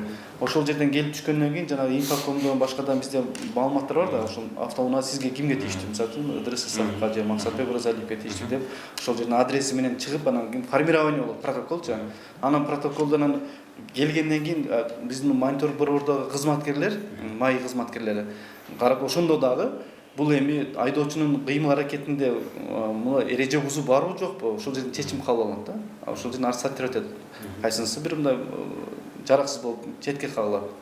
Анан кайсы статьяга, кайсы беренеге туш келет, ошол жерден чечим кабыл алып кол коет да. Андай боло турган болсо, азыр ошол орусиялык компаниянын койгон камералары иштеп атат. Иштеп атат. Кытайлардын койгон камералары иштебей турат. Иштей элек, ишке кирип элек. Ал эми Кытайлардын компаниясы койгон камераларды эмне кылабыз эми? Эми ал боюнча бизде эми мен билгенден пока соттошуп атат экен ал компаниялар. Эми тагдыры кандай болот дагы көрүп жатабыз эми. Соттун жыйынтыгы чыккандан кийин эгерде алардын пайдасына чыгып кала турган болсо, орусиялык компанияны кууп беребизби, эмне кылабыз? Жок, эми булар менен биз келишим түзүлдү. Шаардык мэрия биз өкмөт менен министрлик кабинет менен макулдашып, тийиштүү органдар менен чогуу отуруп иштеп чыгып, анан кийин ишке киргиздик да. Анда берки Кытайлардын компаниясынын орноткон столбаларды качан демонтаж кылабыз анда? Ал боюнча мен азыр бир жаңсы айта албайм. Себеби биз мэрия орноткон эмеспиз аны. бирок мэриянын жеринде турат да. ооба шаарда турат. Азыр мисалы шаардын көркүн бузуп атат деп азыр көп нерселерди демонтаж кылып атасыздар. Ал деле көркүндү бузуп атат да. Жөн эле уруп коюп тура береби ал. Иш кылбаса. Эми айтып атпаймынбы азыр мисалы үчүн биздин андай тийиштүү министрликтер ошол келишим түзүп иш алып барган, эми ошол жерден чечим кабыл алынса, балким ошол боюнча эле мамлекеттин бюджетине кайда келишип туруп, алардын кетирген расходун төлөп берип туруп бизге өтүп калаттыр. Эми пока туруп турса, эми пайдасы тиип калар алса. Ошондо биз азыр мына Россиялык компания менен иштешип үйрөнүп калдым, жана жергиликтүү деңгээлде эле ишке ашырганга мүмкүнчүлүк болуп калаттыр. Бирок жанагы жол белгилери качан чийилип бүтөт мында? Жол белгилери түшүнүктүүрөөк болуп. Мисалы азыр жол белгилери жок эле жерде камералар турат да. жок. Жол белгилери коюлду. Жанагы ар бир камера бар жерге жол белгилери коюлду. Ал эми экинчи этапта биз жана көп кызыккан жер жана перекрестокторго, жол кесилиштерине да камералар коюлат да. Ошол жерге дагы стоп линияларды чийде коюлат. Жөнөкөй чирнебеңиз барбы? Мисалы, мына Масалиев көчөсүндө жанагы Масалиев көчөсү менен эменин кесилиши. Кандай десек, баягы Салам деген мейманкана бар. Ошонун алдында иштеп атабы, иштебейт абы? Ошонун тушунда. Мына жерден Жол кесилишинде болсо иштеп атат. Ал жолдон бир аз өткөндөн кийин бизде азыр биринчи скоростьтан кийин пешоход болуп атпайбы, ошон үчүн ал кесилишке коюлу элек ал жерге, кесилишке болсо. Анда түшүнүктүү. Макул анда, рахмат. Рахмат сизге. Мен жанагы эки маселе боюнча айтып коеюн. Ошону бир жаңсыл кылып тактасак жакшы болот беле? Анан биз Номерин айт. же баягы бир нерсеге колду коюп алып, анан ушундай беле, ушуга кол койдук беле деп ойлонобузбу кандай? Жок, ондай немеси жок. Номерин айтып койсоң. 550 504 555. Рахмат чоң. Так, азыр өзүңүздөр көрдүңүздөр. Ош шаардык мэриясынын муниципалдык менчик башкармалыгы Саламатсызбы. Азыр ошол видео камераларды орнотууга, эми коопсуз шаарды ушул ишке киргизүүгө уруксатты беришкен, өздөрү дагы көзөмөлдөп атышат. Бирок мен азыр бир нерсени сурабай калыптым, мен ошону сурап койсом жакшы болот эле. Жүрүңүздөр кайра. Бир эле суроо. Тактоо үчүн. Жанагы мына жерде ГАИ кызматкерлери отуруп анализ кылып атышпайбы? Ошолордун айлыгын ким берет? ГАИ кызмат. Алар буга чейин эле иштеп келген. Мониторинг борборунда 12 кызматкер штат түзүлүп, буга чейин иштеп келген. Ош шаарындагы ишке киргилектигине байланыштуу Бишкек шаарынан берилген кандайдыр материалдарды обработкалап иштеп жүрүшкөн. Бишкекке барып окуп келишкен экен. Булар анын штатный сотрудник, бул инспектор, булар Ошолор кылат. Ошолор себеби жана бузуулар кодекс боюнча чечим кабыл алды да буларчы. Дагы бир маселе. Азыр мына жерде баягы Аматовдон жанагы улуттук коопсуздук кызматы кустуруп, анан сиздердин балансыңыздарга алып берген имаратта алар отурушат. Эми аларга сиздер ошол имаратты бекер бердиңиздерби же оперативдик управлениеге же ал имарат биздин мамлекеттик мүлк фондусуна өткөрүлгөндө, мамлекеттик мүлк фонду аркылуу ошол жол коопсуздугун камсыздоо башкы башкармалыгына өткөрүлүп берилип, ошолордун балансына пайдаланууга берилди. Улуттук коопсуздук кызматы сиздерге өткөргөн, сиздер мүлк фондуна өткөрдүңүздөр, мүлк фонду анан кийин азыркы май кызматкерине өткөрдү. Да. Макул, түшүнүктүү, рахмат. Кыскасы мындай экен туугандар. Коопсуз шаар азыр ишке кирген менен толук кире элек экен. Көп жердеги баягы кесилиштер турат, ошол кесилиштердеги камералардын көбү иштей элек экен. Эң кооптуусу, эң коркунучтуусу азыр көчөдө турган 14 жанагы трёхножка деп биз билебиз го, ошол трёхножкалар иштеп атыптыр. Мына ошолор кооптуу экен. Себеби алар жанагы көп эмени эреже бузууларды ошолор табат экен. Андан сырткары азырынча мына шаардын ичинде турган көп камералар, көбүнчө кесилиштерде турган видео камералар, алар баягы кытайлык компания тарабынан орнотулуп, бирок азыр ишке ашпай, ал иштебей турат экен. Анан жыйынтыктап айтканда, эгерде биз канчалык көп эреже бузсак, ошончолук көп акча Орусиянын Мегафон компаниясына кетет экен. Ошончолук көп акча өзүбүздүн казынага түшөт экен. А эгерде биз канчалык эрежени бузбай койсок, эрежени аз бузсак, анда биз Мегафон компаниясын банкрот кылсак болот экен. Деги эле жакшы болот экен. Эми мындан азыр эми жыйынтык ушул эреже бузбай коюш буларды күйдүрүш керек экен да. Жанагы инвесторду кошуп банкрот кылып койсок болот экен. Ошол кеттик азыр эми ошол жолдордун бир нечесин мен сиздерге көргөзүп берейин азыр. Анан элдин дагы элдин пикирин дагы угуп көрөлү. Азыр кайсыл жерде кандай болуп атат? Кайсыл жердеги жолдорду оңдошубуз керек? Кайсыл жерлерде өзү негизи ыңгайсыздыктар бар? Ошолорду азыр мен машина менен жүрүп эле азыр сиздерге көрсөтүп берейин. Айта берсең акыры аткарылып калар. Ошо айта берейинчи. Жана троллейбустардын напоролору барбы? Ооба. Ошодон өткөн кабель, сабель, бир нерселерди тартып өтөт го. Ооба. Ошондой болсо биз менен түз договор бар. Аха. Анан жок болсо жок. 106 сомдон 1 жылга. Ушундай. Бир жылына 106 сом бир столбага коюлса, Бир столбага. Аха. Бир правада тартып өтсө, мисалы үчүн биздикинен. Ошого 1106 сом акча төлөйт. Бир жылга. 1 жылга. Бирок азыр сизге ошондо канча столбаңыздан өттү? Канча столбаңыз колдонуу болуп атат азыр ушуга чейинкиси? Булар кат берген. Азыр эми кече 16-сынан кирип атат го. Бизде ОРПга балдарга тапшырма бердим. Канчасына бизге тиешеси бар, канчасы жок экен тактагыла деп балдар эртеңки кийинки жумадан иштешет. Мынадан бар, мынадан жок экен депчи. Может 15 столба, может 20 да. Анан ошол боюнча договор түзөт биз менен. Иштеди баштаган баштап. Анда мисалы 10 столба боло турган болсо, ашып кетсе бир жылда 15 000 сом акча төлөнөт экен да, эми ошондо турабы? 15-16 000 сом. Буну жанагы антимонополия ошентип чыгарып берген экен да айдарыз. Ошо 94 сом, 98 сомдон бу ушундай туура келет экен да айыначы. Мына интернет провайдерлер бар го. Ооба. Телеком бар, Ожгу бар, ушулар. Ушудан договор кылып биз менен иштешет. Где-то ишканага 2,5 миллиондой акча табабыз. Ошого окшогон ижарага берүүдөнбү?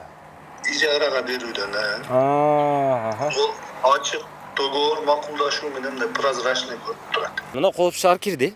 Бирок азыр элде көптөгөн баягы жол белгилери жетишсиз, жолдор сапатсыз. Эми жолго эми тиешеңиздер жок дейли.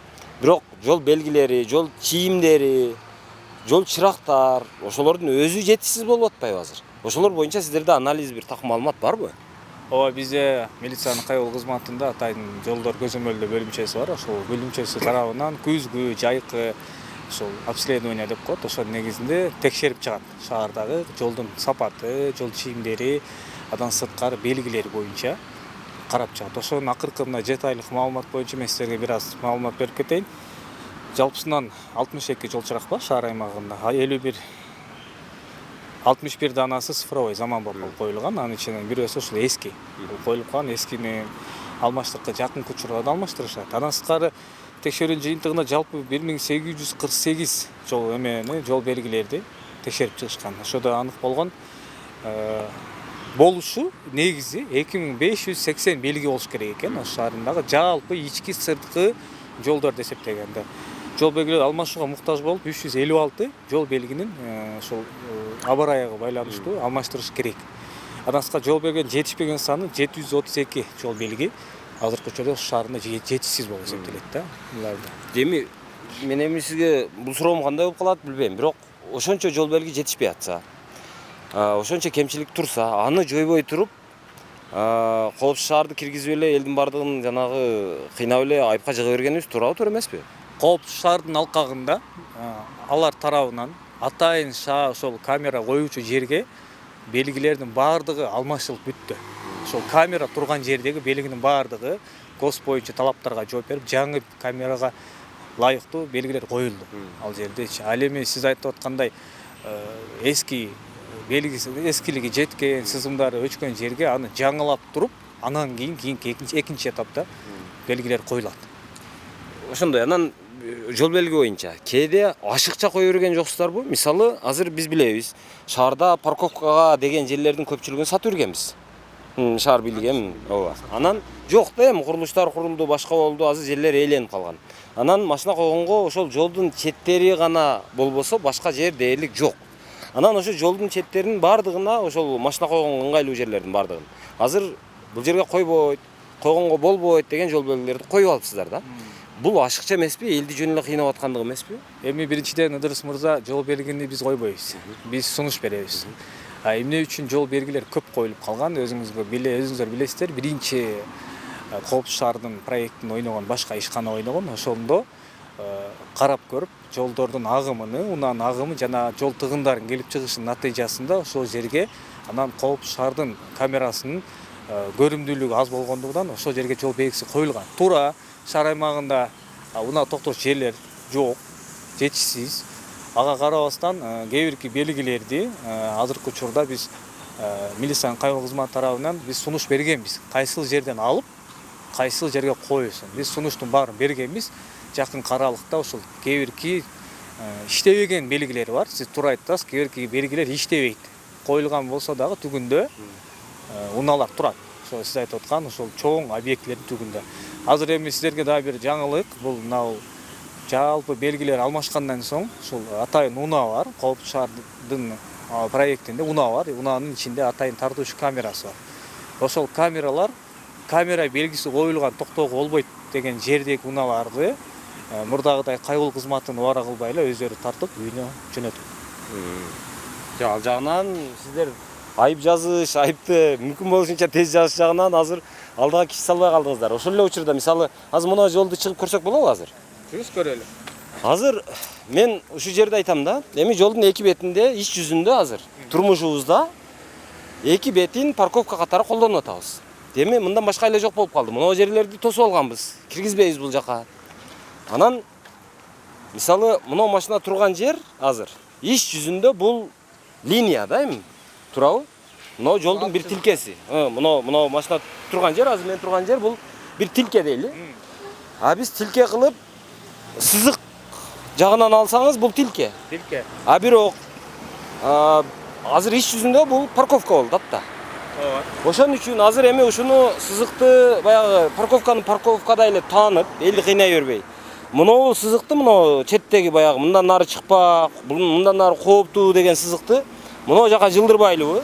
Анан мындан калганын тазасын анан кийин бөлбөйлүбү деген. Мен түшүнүп турам, стандарт бар, башка бар. Эми ГОСТ деген стандартты өзгөртсөк болот да эми. Бишкекти өзгөрттүк. Ооба, эми мындай да ГОСТ боюнча жолдун канча болушу керек аралыгы. Мисалы үчүн ошо негизинде булар чийилген. Эми сиздер айткандай эми бар бул жолдор мурдагы ошол Ош шаарынын эски убактысында жолдор салынып калган. Ошол маалда жол унаалар аз болгон. Ар бир адамдын эмес, бир домдо экиден машина болгон. Азыр азыр мына жол чийимдерин мен айтып кетем. Бул жол чийимдерин эми ушул замандын өзгөрүшүнө карап жол чийимдери өзгөрөт. Жолдун чоңдугу, сунуштар барбы ошого? Сунуш жөнөткөн биз шаар жетекчилигине бергенбиз. Ичке чоң жолдон сырткары ошону резерв жолдорду ачып бериңиздер деп. Мисалы сизге бир мына Датка көчөсүн айтан, Курманжан Датка Анжан айланпасынан Алишер Набай көчөсүнө чейин келген бир жол бар, Адан сырткары ички 4 жол бар. Ошол эле жолду дублировать алып келет. Алып келет. Ошону бизге чоңойтуп берсеңиздер, бул жака келген агымдын бардыгы ошол жак менен келсе жол азаят. Адамдын унаалардын агым азаят депчи. Мына Аскар Шакирова көчөсүндө. Аскар Шакиров көчөсүндө жол тыгын, кафенин бардыгы ээлеген, бирок үстүндө Демократ көчөсү бар. Бул да болсо резерв жолда, бул ушуну сунуш бергенбиз. Ушуну жетекчилик да колдогон, шаардын жетекчилиги колдоп, ошону дагы оңдоо иштери жүргүзсөк, мына жол тыгын азаят. Мына өзүңүздөр белгилүү болгондо мына Лейлин көчөсүнү кароосуз калган көчөнү оңдоду эле, Даткан көчөсүнүн агым азайды. Ушундай жолдорду ойлоп табуудабыз. Азыр жолдор көп, ички көчөлөр, унаалар жүрөт. Бирок абалы начар болгон үчүн улар ал жака салбай чоң жол менен жүрүп калган да. Кубаныч мырза, азыр анда мындай кылбайлыбы? Ошол берген сунуштарды кабинетиңизге баралы, алалы. Анан мисалы мындай сунуш бергенбиз. Себеби мындай болгон деп ошол кайсыл жол боюнча, кайсыл жол белгиси боюнча сунуш берсеңиздер, ошонун баардыгын көтөрүп чыгып, ошо местасында көргөзүп бербейлиби, ордунда? Азыркы учурда мен сизге кагаз түрүндө жооп берейин. Өзүңүз алып келип көрсөтөм, кааласаңыздар. Азыркы биздикилер бүгүнкү ошол атайын рейдте жүрөт. Жолдор көзөмөлдүү инспекторлору рейдте жүрөт. Анда азыр мындай жыйынтык чыгарсак болобу? ГАИ кызматы иштеп атат. атат. Сунуштарды берип атат, анализди кылып атат. А бирок ошол жол белгилерин, кээ бир жол сызыктарын кылуу боюнча, аткаруу боюнча иштер болбой атат.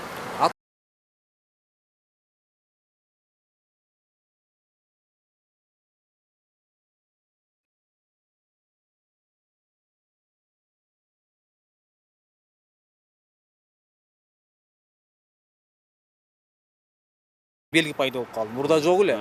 30 болду. Ушул адан сырткары жасалма дөңсөлөр, белгилер, мектеп, внимание деятельности бар, анын пешеходу бар. Ошонун баардыгын коюп, анан сиз айтканга чейин өтөт. Келип эле сразу баардык жерди чийбейт. Бул жерде өзүң билесиз, проект болуш керек. Проекттин иштеп чыгып, анан кийин негизинде болот да бул негиз. Картайып кетет окшойбуз. Макул, рахмат. Жакшы ниет кылыш керек, жакшы ниет. Кайрылып.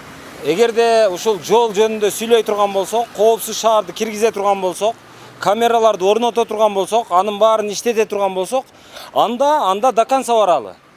Азыркыча. Мисалы мына жерде азыр бир камера турат. Наркы жакта дагы бир камера турат, мына жакта дагы бир камера турат. Кыскасы, бул жака дагы камералар коюлган. Анан азыр эми бул баягы кытайлык компания койдубу, же өзүбүздүн азыр утуп чыкты деген мегафон койдубу билбейм. Кимисиники экенин азыр билип болбой калды.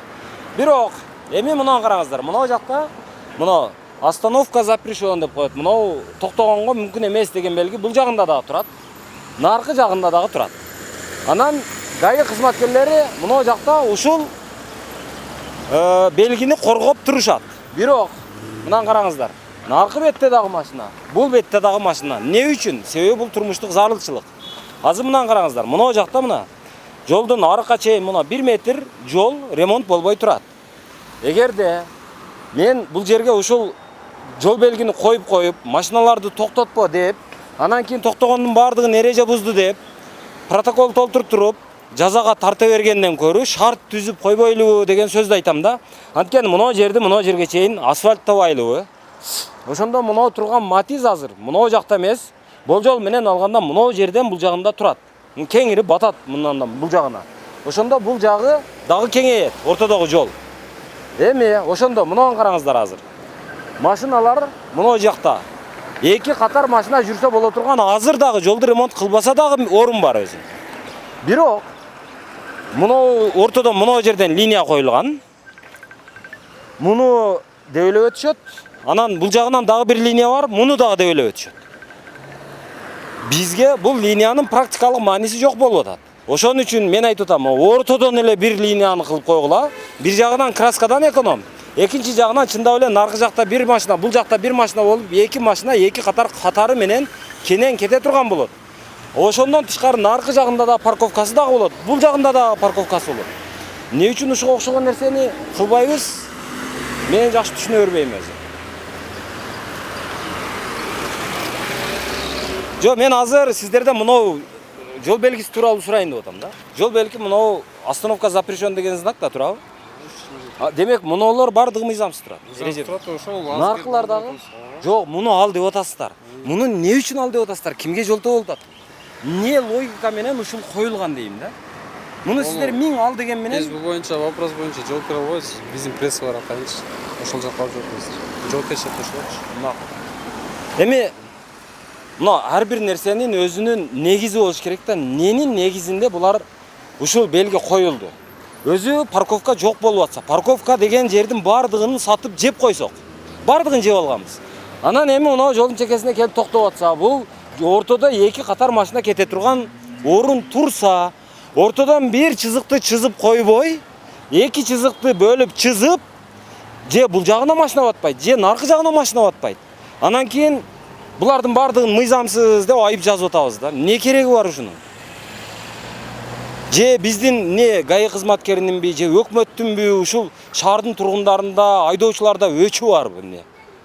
Кеги барбы бир? Кетпес. Мына карасаңыздар, мына ортодо машина кетип атат. Ал бул жагынан дагы ошол мындай алганда бир эмес 3 машина катар менен бата турган жер бул. Кааласа, жок, макул 3 эмес, болгону 2 эле дейли. 2 катар машина катар менен кетсе болот, батат. А болгону мына линияны эле өчүрүп салып, ортодон бирди кылып кой айланайын болот деген эле сөз. Азыр ошону кылбай атабыз. Наркы жакта жол кеңири турат. Анын жарымын ремонттоп койгон эмеспиз. Жөн эле мынаны карасаңыздар мына. Мына жерди ремонттоп койгонго көп акча кетеби Ош шаардык мэриясынын, жолдор башкармалыгынын. Эмне акчасы кетет? Элге мындай коопсуз, ыңгайлуу шаарды курабыз деп атканыбыз чын болсо, анда мына жерде асфальттап коюшубуз керек дагы. Кой айланайын машинаңды ушул жерге дешибиз керек дагы. Мына жол белгилерин алып салышыбыз керек. Ортодо монтип оора болуп эки сызык сызбай, бир эле сызыкты сызып койсо, эки катар машина кеңирип өтөт. Ошону кылып койбой эле ушинтип атабыз да азыр. Монолордун бардыгын азыр мыйзамсыз деп, бардыгына азыр протокол жазып, бардыгына айып салып, бири-бирибизди кыйнамай эле болуп атат. А булардын башка барар жери жок. Парковка жок, парковкаларды сатып бергенбиз, ачык айтайын, сатып жеп койгонбуз убагында. Азыр мен ушуга окшогон шаардын бир нече көйгөйлүү жерлерин көргөзүп берейин азыр. Бул бир эле ушул жер эмес да, бардык жер ушундай.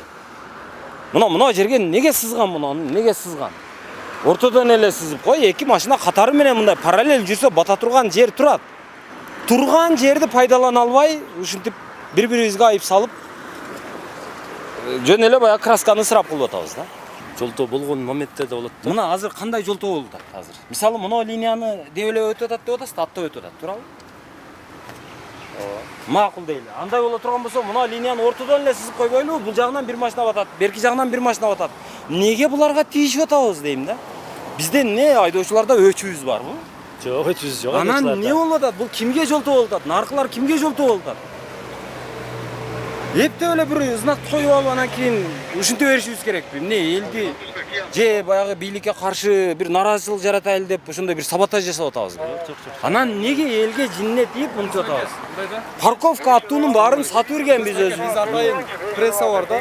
Бул суроолорду бизге эмес, пресса Макул, ошондо деле азыр сиз өзүңүз кандай уялбай атасызбы? Уят да эми муну. Мен өзү силерге көп асылгым келбейт өзү. Бирок азыр асылганга туура келип атат азыр.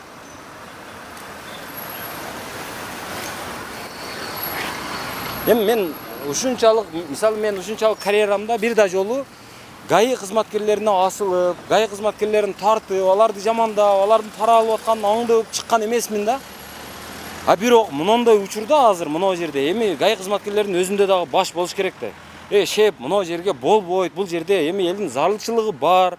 Ошон үчүн бул жерге машина коет. Өтүп аткан машинага жолтоо болуп аткан жок. Болгону линияны сабаттуураак кылып, логикага бир дал келе турган кылып чызып коелу. Бул жерди коорубай эле коелу, бул жерге убакыт кетирбей эле коелу. Наркы жакта пробка болуп, тытышып өлүп атат, ошол жерге баралы деп айтса эмне болот булар? Келип алып, эң тынч жерге келип алып, адамдар өзү менен өзү бемарал тирилик кылып атса, келип алып, ошолорду тосуп, ошолорду жазалап, ошолорго айып жазып отурганыбыздын эмне мындай бир эмне кызыкчылыгы бар дейм да. Мен түшүнбөйм ошо. Башка мисалы мына жакта Улуттук банк турат, бер жакта М банк турат, мына жакта драма театры турат, мына жакта мейманкана турат, мына жакта дагы коммерциялык объектилер турат. Ошолордун бардыгына эл келет. Келгенден кийин алар машинасын сумкасына салып, офистин ичине көтөрүп кирип кете албайт. Машинасын ушул жерге токтотот. Токтото турган жер дагы болуш керек. Жолдун чекесине машина койсо эле анын бардыгы эреже бузган болуп калбайт. Кең жолбу? Анда тым кой. Жолтоо болбой атабы? Бул жерде пробка болбой атабы? Демек эч кимге жолтоо болбой атыптыр. Анда тым кой да. Келип эле жөн эле өзү менен өзү эле тирилигин кылып аткан адамдарга тийише беребизби ушинтип айып жазып эле. Азыр дагы башка жерлерди көрсөтүп берейин, жүрүңүздөр. Азыр мына Оштогу жол тыгыны. Саат бүгүн мисалы 2-күн 24-сентябрь 4-төн 46 мүнөттө өтүптүр. 5ке жакындап калды. Мына машиналар дээрлик жылбай турат. Мындай алганда эшектин ылдамдыгы менен баратышат. Анан буга өзү негизи азыр биз ошол элди тартипке чакырабыз деп камераларды койгон менен кошумча бир баягы кошумча мүмкүнчүлүктү бербей атабыз да.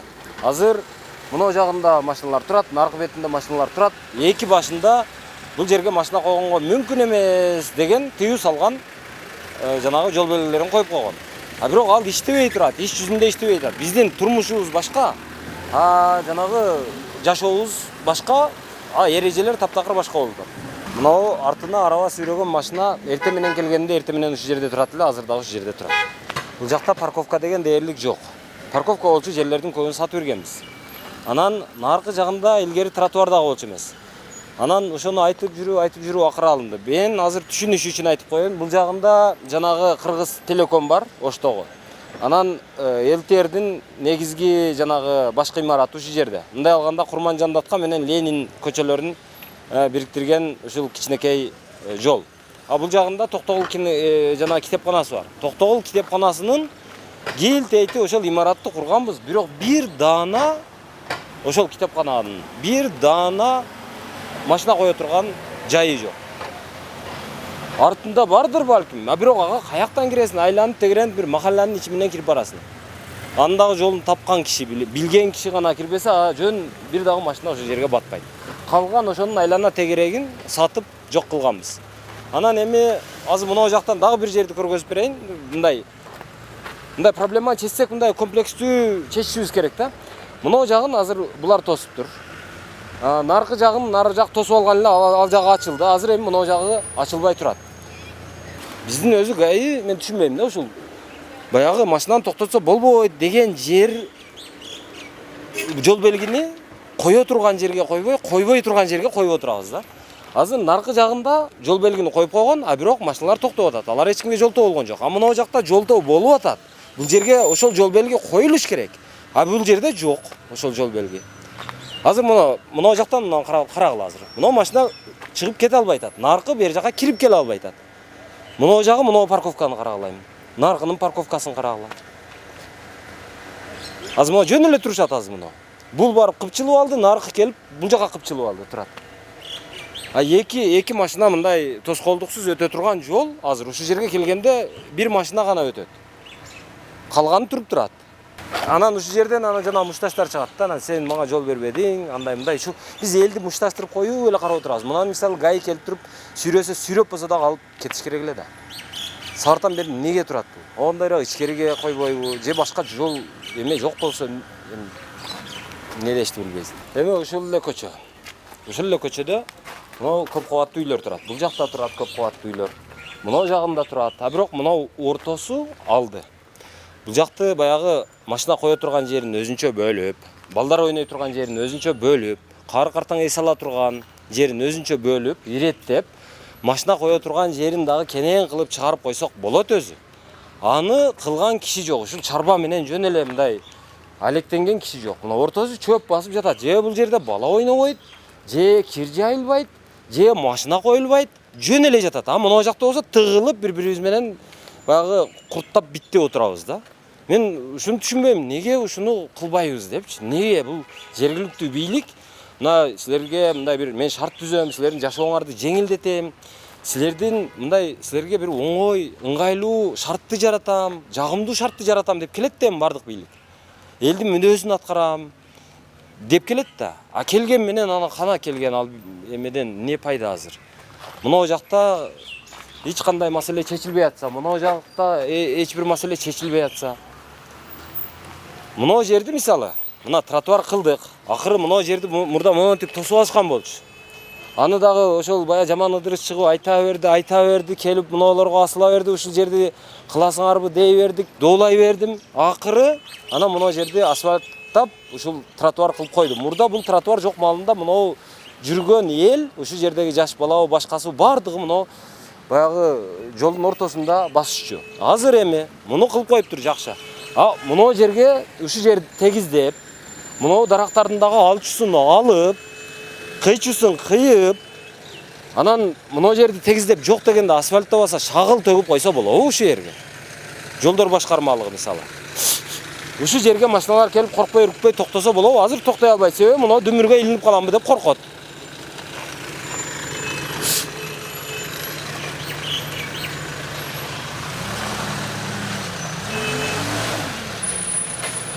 Мисалы бул тарабында ушул дарак, наркы дарак, ошолорду мына жака көчүрүп, мына жакта ошол баягы жашыл аянт болсун деген аянт ушул жер. Ушул жака бардыгын катар кылып дарак эгип, мына жактагы өйдүк-сөйдүк дарактарды эми азыр талапка жооп бербей калды. Кыйратып көрүп деле бербейт. Булардын баарын кыйып, жолду бир аз кеңейтип, машиналар токтой турган кылып эле койсок болбойбу? Бул эми шарият эмес го. Керек болсо шарият болсо, шариятты дагы бир фатва менен өзгөртүп атабыз го. Кээ бир учурда. Азыр эми ушул эле жолдун мына бетине өтүп көрөлү да. Мынау турган жер мурда жөн эле бош эле жер болчу. Наркысы бош эле жер болчу. Анан мыналар баштап мынау курулду, анан наркы курулду, анан наркы курулду. Ошентип эле баягы ушул жерде тротуар боло турган жерди мынау жолдун эки бетинде эки тротуар болуш керек да эми. Ошону азыр саттык дагы кайсы бир чоңдун чөнтөгүнө кетти, эмне болду билбейм. Мынау жака килтеген эки имарат пайда болду, мынау жөн эле турат тосуп. Мынау жерде бир дүкөн пайда болду, наракта бир дүкөн пайда болду. Эми ал дүкөндөр болбосун эмес, болсун, бирок ал өзүнүн эрежеси менен болуш керек да. Дүкөн кылбай турган, мындай бир машинага парковка боло турган же болбосо бир жанагы адамдар жөө баскан адамдар нары бери өтө турган жолду кантип биз берип койдук. Кайсыл архитектор, кайсыл шаардын мэри кантип кол коюп берди ушуга. Ушул жерге ушинтип эки кабат кылып курулуш курсаң болот. Бул жерге тротуардын кереги жок, бул жерге парковканын дагы кереги жок деп кайсыл мэр, кайсыл жанагы архитектор ушуга макул болду мен түшүнбөйм да. Эми ошолор иштеп атат да азыр. Алардын өзү негизги түпкү максаты мен эл үчүн, элдин ыңгайлуулугу үчүн шарт түзөм. Мен ошол үчүн кызмат кылам, ошол үчүн айлык алам, ошол үчүн ушул кызматты эле отурам деп келген кишилер кайра тескери кылып атпайбы? Эми бул жазаланыш керек да. Мынау алыныш керек, наркы алыныш керек, мынау алыныш керек. Мына жактан тротуар болуш керек. Мына жакта эми эме бар. Бала бакча бар. Бала бакчанын дубалы ошол жол менен бирдей болуп турат. Эми ошол бала бакчанын эми мына заборун 2 метр нарагыраак кылып жылдырып кое берсе, бала бакчанын эч нерсеси кемип кетпейт да. Мына 2 метр нарагыраак кемитип койсо боло берет. Жок, биз аны кылбайбыз.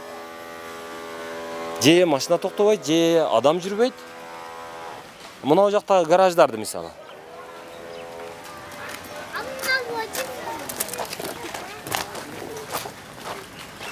Мына жактагы гараждарды караңыздар. Ушул гараждарды алып эле. Же болбосо мындай бир 2 метр жылдырып койсо, 1 метр жылдырып койсо, мыналарды иреттеп эле койсо, ушул жерден жол болуп калат. Жок, биз аны кылбайбыз. Аны үчүн эмне кылыш керек эми? Эме чиновниктин айлыгын көтөрүш керек. Же сөзсүз баягы Ташиев же Жапаров келип буйрук бериш керек. Алар келип туруп, ушул жерде ушундай кыл десе гана болобу? Жүрүп кеттик. Коопсуз шаар деп эле, эптеп эле ошол баягы адамдардан акча алганга эле, адамдарды жазалаганга эле маш болуп атабыз, бирок аларга шарт түзгөн жерибиз кана. Мен ошону издеп атам да, ошол шарт түзбөйлүбү деп. Кайрадан ушул жер мына бул жагы парковка болуп турат, бул жагы парковка болуп турат. Наркы жактан келген машина кире албай атат, булар чыга албай атат. Мына жак бош турат. Мына жакты кичине кеңейтели, адамдар жок дегенде бассын. Аркы жакты парковкасын түздөп коелу. Шарт түзүп. Жок, аны кылбайбыз. Ушул жолдо ушинтип турган маалда кантип атасыз? Кыйналып атасыз, мына азыр толук. Жок, сиз кыйналбашыңыз керек. Сиз шаардын мэрине, шаардын архитекторуна рахмат дешиңиз керек. Жок, рахмат ушундай кыйналганыбызга. Ооба. Карасаңыз эми мына пробка караңыз. Жок, ушинтип турганыңызга шаардын бийлигине өтө ыраазы болуп атасызбы? Өтө ыраазыбыз. Рахмат деп атасызбы? Сиздин рахмат сизге. Кандайсыздар? Ушул жерде ушинтип турганыңыздарга шаардын бийлигине өтө ыраазы болуп атасыздарбы? Енді тартип кыла турган бир организация табыш керекпи дейм. Жок, организациябыз бар го, ошолорго. Сол жерге, солга, мерге запрещен кылып койсо, ушул пробка болбойт. У меня односторонний болуп, нар жактан айланып кетти. Жок, ошону эми кылып атышат го. Ошого бир организация жооп бериш керек да ушуга. Кийинки повороттан бурулса, ушул пробка болбойт. Мурда мына тротуар жок эле. Ошол куйрулгандан кийин тротуардын бер жагына машиналар койчу. Жок, эми биздин чоңдорубуздун гениалдуулугу ошондо да. Тротуарды ошол нараараак кылбай, бераараак кылып, тоскоолду көбүрөөк кылып, тротуар койгондон кийин бер жагына машина коюп атат, ушунда биякта. Сиз эмне ошол архитектура, жол башкармалыгы башы менен ойлонот деп ойлоп атасызбы? Билбейм ал жагын. Башы менен ойлонбойт да. Балким көчүгү менен же курсак менен ойлонот. Эмне мындай ылдыйга түшүп кеткенби? Билбейсизби ошону? Мурда машина тротуар жокто машиналар наракка сайып койчу эле. Анан машиналар эки катар өтө берчү да. Азыр Бияққа ана машинаны көрдіңдер да. Қойып қойды. Бірінші линия қойып қойды. Бияқтан вообще екі жақ қойып қойды. Тар болып қалды. Burada bunchalik пробка жоқ эле, тротуар жоқ та. Оны очко нарага коюп тур. Мынау алдын биракка чыгарып тосуп тур. Жок дегенде ушул кичине бир эме болсо. Мыналар койчу нерселер да мыналар. Жок, ошону жарым метр же 1 метр нараарак кылса боло берет да. Ошону түрмес койгондо. Ал дейбиз, бул дейбиз. Мына Европанын чоң келтеген шаарларында пробка жок да, автотыгын жок. Алардын жолдору өзү ичке эле жолдор көбүнчө. Бирок баягы бирин бири көзөп өткөн жолдору көп болгон үчүн аларда ушундай автотыгын дээрлик болбойт. Биз мактанабыз, биздин жолдорубуз кенен деп. Бирок кенен деген жолдорубуздун баардыгы ушундай автотыгын. Ушул автотыгында жүрүш мисалы 20 менен жүрүш азыр биз үчүн чоң роскош болуп калды. 20 менен жүрө албайбыз. Азыр мисалы 0-дө турам. 0-дөн бир аз жылдырсаңыз бир аз көтөрүлөт. Азыр. Мына. 5 саатына 5 чакырым ылдамдык менен жүрүп атам десем болот да, болжол менен алганда. 4-5 чакырым ылдамдык менен. Бул ылдамдыкты баягы айылдагы Боронбай аканын боз эшеги дагы ушудан көрө ылдамыраак жүрө турган болуп калды. Неге ушундай? Неге биздин архитектура, биздин жол куруу, биздин шаар бийлиги эмне үчүн ушуну мындай болбош керек, бул жакшы эмес, бул ыңгайсыз, бул жагымсыз, ошон үчүн монондой кылалы, мына жакты ачалы, муну болсо мындай кылалы, мына жакты мынтип чечели деген ой сунуш аракетти мен көрбөйм да. Жалаң эле качан карасаң баягы эски бир көчөнү алып ошону асфальтташат. Болду. Көчөнү асфальттайт, бар көчөнү. Жок көчөнү ачкан бир көчөнү ачкан, жок жолду ачкан, тосулуп калган жолду ачкан, бир көзөп өткөн бир кыймылды көптөн бери байкабайм да. Эми Мырзакматовду жаман дейбиз, жакшы дейбиз, бирок ошонун тушунда анча-мынча жолдор көзөп ачылган эле. Андан кийин тып токтоду. Өтө баягы кандай десем, ишим оңунан чыкты да бир болсо. Сиз эми шаардын мурда архитектуралык жагын көзөмөлдөгөн адамсыз дейм. Шаардын башка архитектура болуп иштегенсиз. Ошодон улам суроо да. Мына мисалы мына жер. Бул жер эмне өзү? Мына турган жер. Бул жер боюнча өзү негизи бул гостиницага көрктөндүрүүгө берилген жер да. Ар бир гостиница мындай бул чоң Союз мезгилиндеги өтө чоң адамдарды, меймандарды кабыл ала турган мейманкана болгон да. Ошол мейманканага нормасына ылайык атайын көрктөндүрүүгө каралган жер тилкеси болгон да. Көрктөндүрүү макул эми. Азыр наркы бетинде эмеси бар эле булардын. Алдында парковкага местасы орду бар эле, турабы? Машина койгонго. Бирок аны азайтканга уруксат бердиңиздер дагы, ошо сиздердин уруксатыңыздар менен болсо керек. Алдына бассейн салып алды. Анан бассейн боюнча менин оюмча бул ошол мейманканага ылайыкташтырылган бассейн болгон да. Жок, ал жок эле да. Мурда мисалы сиз айтып аткан Союздун маалында ал жер жанагы жөн эле асфальтталып, тегиз баягы машина коюучу жай бар эле. Мен шаарга сизден кийинирээк келдим окшойт. Жок. Сиз мурун келгенсиз да. Билбейм. Анан ошол жер асфальт болчу. Аны бассейн кылганга уруксат бердиңиздер. Ошол эле учурда. Азыр наркы жака машина батпай атат. Мына жака машина батпай атат. Мына сиздин өзүңүздөргө кое турган же сиздерге келген конокторго кое турганга бир машинага орун жок. Демек, мына жерди ошону парковка кылып койсо болобу ушул жерде? Азыркы учурда эми азыр парковка кылып койгонго эмнеге болбосун болот? Мурун деле автоунаалар токтоп турган болчу да. Көп ошентип эле колдонуп турган болчу. Анан дагы бир сиздин маалыматыңыз болуш керек деп ойлойм. Мына бул Токтогул китепканасы менен телекомду байланыштырган жолдун ылдый жагында 2 кабаттуудан 2 имарат бала бакчанын жанына берилген да. Ошол кимдин маалында, эмненин негизинде берилген? Ал өзү же парковка же тротуар болуш керек эле да, тротуардын орду эле. Менин оюмча. Эми ал жерде тротуар жок өзү. Бирок ошону кылсак болот эле да, ал жерди сатып жүрбөйчү, бирөөгө берип койбой. Кайталап коесузбу? Токтогул китепканасы менен телекомду байланыштырган жолдун ылдыйкы жагы, ылдыйкы бети. Емакомдун домунун жанында жанагы 2 кабаттуудан 2 имаратка курулганга уруксат берилген да. Кимдин тушунда уруксат берилди мен билбейм, бирок ошол боюнча менин маалыматым жок экен. Аны архивдик материалдарды көтөрүп караш керек да. Азыр мисалы сиз өзүңүз жыргап, жөө басып кетип атасыз. Элдин баары могу эмеде машинада азап тартып кетип атат. Өзүңүз шаардын мурда архитектуралык жагын көзөмөлдөгөн адам катары. Сиз мындай ыңгайсыз болбойсузбу? Ыңгайсыз болом. Эмнеге болбойм? Мен деле автоунаада жүрөм, ыңгайсыз болом. Бул жерде эми шаардык бийлик менен биргеликте мен азыр главный архитектор эмесмин.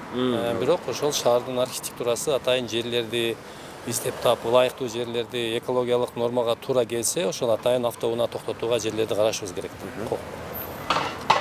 Карашыбыз керек деген жердин бирөө мына болсо керек. Азыр муну эмнеге аткарбай атабыз мисалы? Мунун менин оюмча менчиктик түрүнө байланыштуу болсо керек. Муну сиз архитектуранын өзүнө кирип сурасаңыз, бул боюнча менин маалыматым боюнча бул жерге дагы соода объектисин курам деген арызы бар булардын. Бул жер жеке менчикке өтүп кеткен да. Ошо да ошону айтып атпаймынбы? Макул, рахмат. Так, туугандар, азыр мындай да. Мен тагыраак түшүндүрүп берейин. Эң Оштогу эң көйгөйлүү жерлердин бири ушул. Азыр сиздерге жооп берген киши бул Ош шаарынын мурунку архитекторлорунун бири. Шаар куруучу мындай алганда. Анан азыркы шаардагы болуп аткан бардакка, азыркы парковканын жоктугуна, азыркы ошо ыңгайсыздыктарга кайсы бир мисалы 100% жоопкерчилик дей турган болсок, жок эле дегенде 10% ушул кишинин мойнунда өзү негизи. Себеби бул кишилер мындай шаар мындай болуш керек, мына жагы мындай болуш керек, мындай кылсак жакшыраак болот, мындай кылсак ыңгайлуураак болот деп сунушту айтып, ошол өзүнүн позициясында бекем тура турган кишилер ушул. Эми мына караңыздар. Бул жакта парковка жок. Жол буулуп калган. 3 полоса жол келип туруп, ушул жерге келгенде 1 полоса болуп калат. 1 тилке болуп калат. Анан ошол эле учурда мына жерди бул жер баягы илгерки Интурист деген ар бир шаардын борборунда болуучу мейманканалардын бири. Бул жеке менчикке чыгып кеткен, макул эми ал жеке менчигине эч кандай доомат жок. Бирок алар өздөрүнүн конокторуна шарт түзүш керек да, жок дегенде. Азыр өздөрүнө деген наркы жактагы чоң парковкасын кичинертип, жанына ошол машина коюучу жайына булар бассейн салып алышты. А бирок ошол эле учурда анда мына жерин жок дегенде жанагы машина токтото турган жай кылыш керек да. Жок, аны кылган жок. А бул жерге келип баягы бир контейнерден куруп бир ашкана ачып турушты эле, азыр аны снос кылыптыр. А бирок орду мынантип турат. А ошол эле учурда машина койгонго орун жок. Ошону шаардын бийлиги жок дегенде милдеттендирип болсо дагы мына жериң эч нерсе салынбайт бул жерге. Эч кандай дүкөн дагы болбойт, ашкана дагы болбойт. Жашылдандыруу, наркы жагың жашылдандыра бер, а мына жагыңды парковка кылып, жакшынакай кылып коюп кой деген жетекчи жоктой да. А эл мына жакта эми караңыздар, ошонун айынан эмне болуп атат азыр. Азыр бир аз жеңилдеп калды дагы.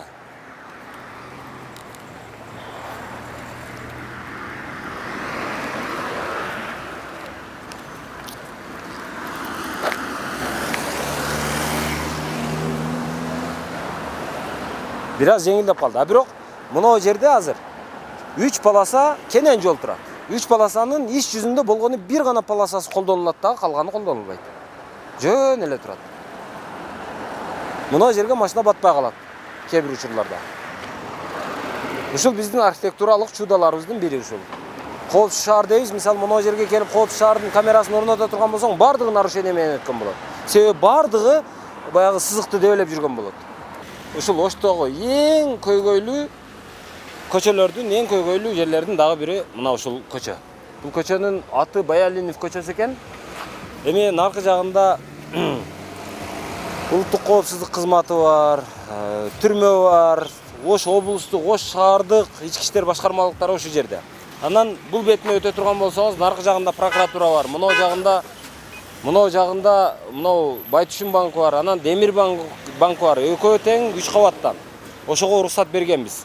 Анан эми мынаны караңыздар. Мына жагына эми 3 кабаттуу кылып туруп, дагы бир имаратка уруксат берип атабыз. Ошол уруксаттын негизинде булар азыр 3 кабат кылып куруп атат. А бир дана машина койгонго жери жок. А уруксатты берип атабыз. А мына жактан же ушу мына арыктарды же жок дегенде мындай иреттеп бир жагынсыл кылган жокпуз. Наркы жагындагы арыкты бир жагынсыл кылган жокпуз. Арыкты кичинертип, иреттеп, суу шарага турган кылып, жайылбай турган кылып, бир аз машина койгонго бир ыңгайлуу бир шартты жараткан жокпуз. Бул жагынан дагы ошондой кылган жокпуз. А мына жака мынау жол белгini коюп койдук, машина койгонго болбойт деп. А бул жакта бир гаи келип туруп ушул жерде турганда өмүрүмдө мен көргөн эмесмин. Наркы жакта эч кимге жол болбогон жерге бир эмес эки тарабына ошондой жол белгini коюп алып туруп, аны коруп эки гаи дайыма ошол жерде турат. Эми айта берсе сөз көп. Мисалы, мына арык турат. Ушул арыкты балким жолдун наркы бетине мынау тротуар менен мынау дарактын ортосуна жылдырып койсо жакшы болор. А мынау жерди, ушу жерди мындай толук эле кылып жолду кеңейтип туруп, ушу жерди балким асфальттап койсок, ошондо машиналар ушу жерге турса керек эле. Болбосо бул жерде бир жамбашы менен турат машиналар. Наркы жагы дагы ошондой. Аны караган киши жок. Бирок жолдор башкармалыгы деген ишканабыз бар. Анын акчасы бар, анын директори бар, анын инженерлери бар, бухгалтери бар, кассири бар, бардыгы бар. Мисалы, мына жакта тротуарларды кылабыз, жолдорду деп ошол тротуарларды оңдошкон. Анан жол башкармалыгы жыл сайын жолдорду ремонт кылат, а бирок мына жолдун четин мына жерде ремонт кылбайт эч качан. Мени түшүнбөйм да. Анан машинасын койгондо бирөө аянып ушуга мындай четирээк койбостон ортороак коет. Анан бул жерге эки машина батпайт карама каршы келатканы. Анан урушат бири-бири менен. Же кагышып кетет. А кагышып кетсең, анда силерге жакшы шарт түзүп беребиз биз деп туруп, жана камсыздандыруу агенттиктерин түзүп берип койгонбуз. Камсыздандыруу фонддорун. Анан ага сөзсүз акча төлөшүң керек. Анан кагышып кеткен болсоң, биз төлөп беребиз деп отурабыз. А бирок кагышпай турган кылып шартты түзүп койбойлу туугандар. Негизи биз Ош шаарынын коопсуз шаар долбоорун коопсуз шаар долбоору дебешибиз керек. Аны айыппул салуу долбоору деп эле аташыбыз керек. Эмне үчүн? Мисалы, мынау үй, көп кабаттуу үй.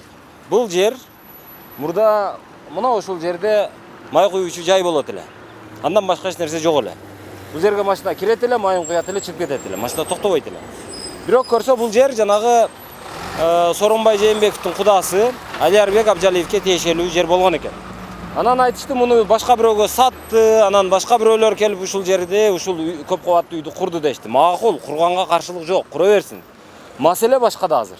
Мына ушул үйдүн анау алдында ошо тротуар болуп аткан жерде бу ашып кетсе бир 4 машина бата турган гана машина коюучу жайы бар. Андан башка эч нерсеси жок. Подвалында барбы жокпу билбейм. Подвалы барбы жокпу аны дагы билбейм. Азыр мына үйдүн кабатын караңыздар. 1 2 3 4 5 6 7 8 9 10 11 12 13 мына астындагысы менен дээрлик 14 кабат экен. Анын ичине мына жок эле дегенде бир 4 кабаты коммерциялык экен. Бул жерде ушу жерде жашаган эле бир адам бир машинасы менен эле токтобойт. Бул жерге тынымсыз адамдар келип кетип турат эми. Мына алды ачылып калды. Азыр эми машиналар кайерге токтоп атат? Дайыма ушу жерге токтойт. Мына бир полоса жок болуп кетет. Өзү болгону бир эле полоса жол бар бул жерде. Ошонун дагы жарымына мына жерге мына тургандар мына жол белги турат го, ошо жол белгинин наркы жагы ошол керек болсо мына бурулуштан баштап ошо жагы бүт машина коюлат. А биз коопсуз шаарды курбай атабыз да, биз кооптуу шаарды куруп атабыз өзүбүз негизи. Биздин архитектура ушуга жол берип атат. Макул деп уруксат берип атат. Жана мэрлерибиз макул деп уруксат берип атат. Болбосо бизде курулушту көзөмөлдөгөн орган мунондой. Прокуратурасы көзөмөлдөйт, экотех инспекциясы көзөмөлдөйт, архитектурасы көзөмөлдөйт, мэриясы көзөмөлдөйт, мэриянын ичинде курулуш башкармалыгы деген бөлүмү деген бар. Анысы көзөмөлдөйт, кыскасы да ого эле көп. Бирок бардыгы келип, ошо көзөмөлчүлөр канчалык көп болгон сайын, баягы койчу көп болсо кой арам өлөт болуп, ушу жерге уруксатты бергенбиз. Кой арам өлдү бул жерде. Бул жер жана коопсуз шаар долбоорун ушу жерге кое турган болсоң, мына жерге камера кое турган болсок, мына жердеги машинасын койгондун бардыгы эрежени бузган болуп саналып, бардыгына айып жазылыш керек. Эми мына жакта мен дагы бир үлгүлүү кишилерден дагы бирөөсүн айтып берейин. Бизде үлгүлүү бая Бектемир Мурзубраев деген бар. Академик. Анан илимпоз, аксакал, бардык жагынан айтсаң болот. Эми ошол киши мына жерде Нур деген кинотеатр ачкан. Ал имарат мурдан эмне болгон экен аны билбейм. Кечиресиздер.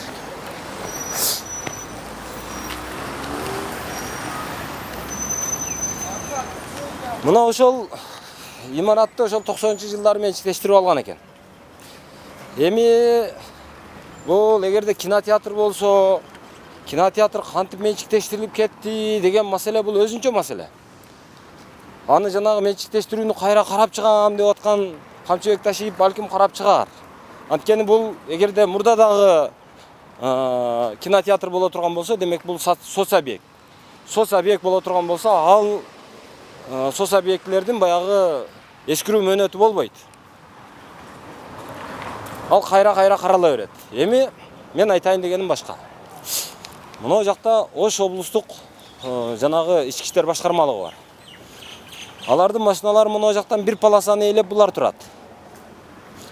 Наркы жагын болсо, ал жерге машина койбойсуңар деп ал жагын тосуп салышкан монтип лента менен.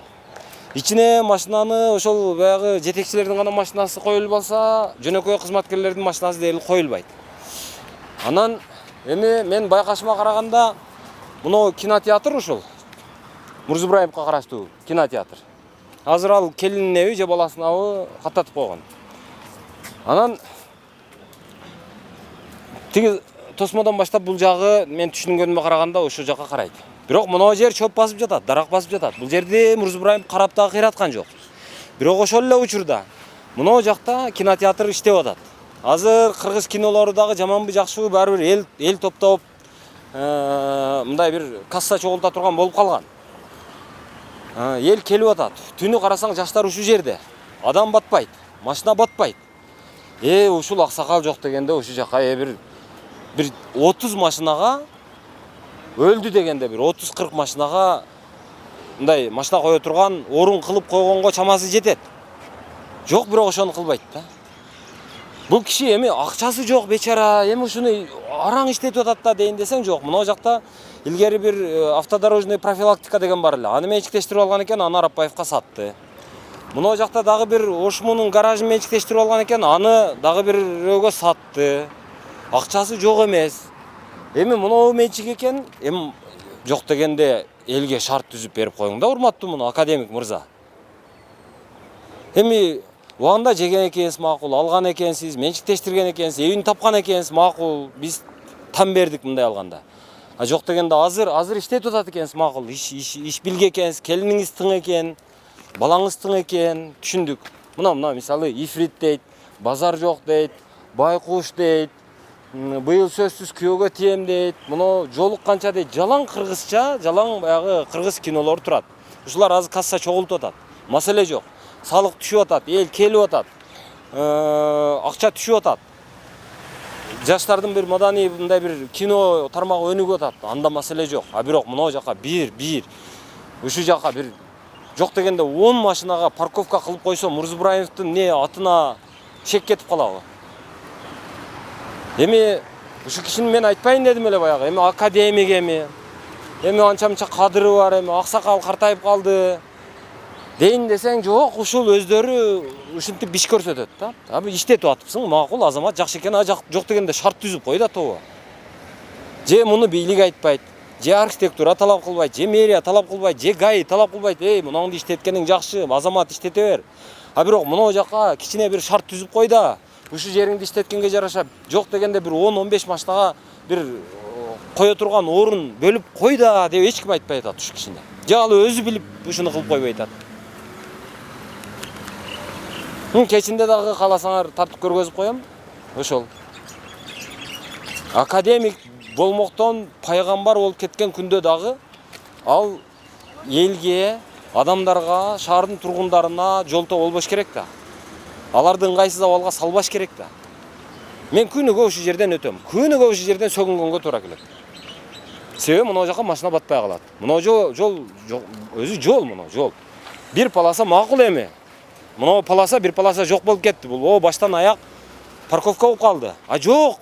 Кечинде келсең наркы ортодогу полоса дагы жол болуп калат. Ушул парковка болуп калат да. Жол болбой калат. Жолдук милдетин аткара албай калат. Машина батпай калат мына жерге. Кечинде.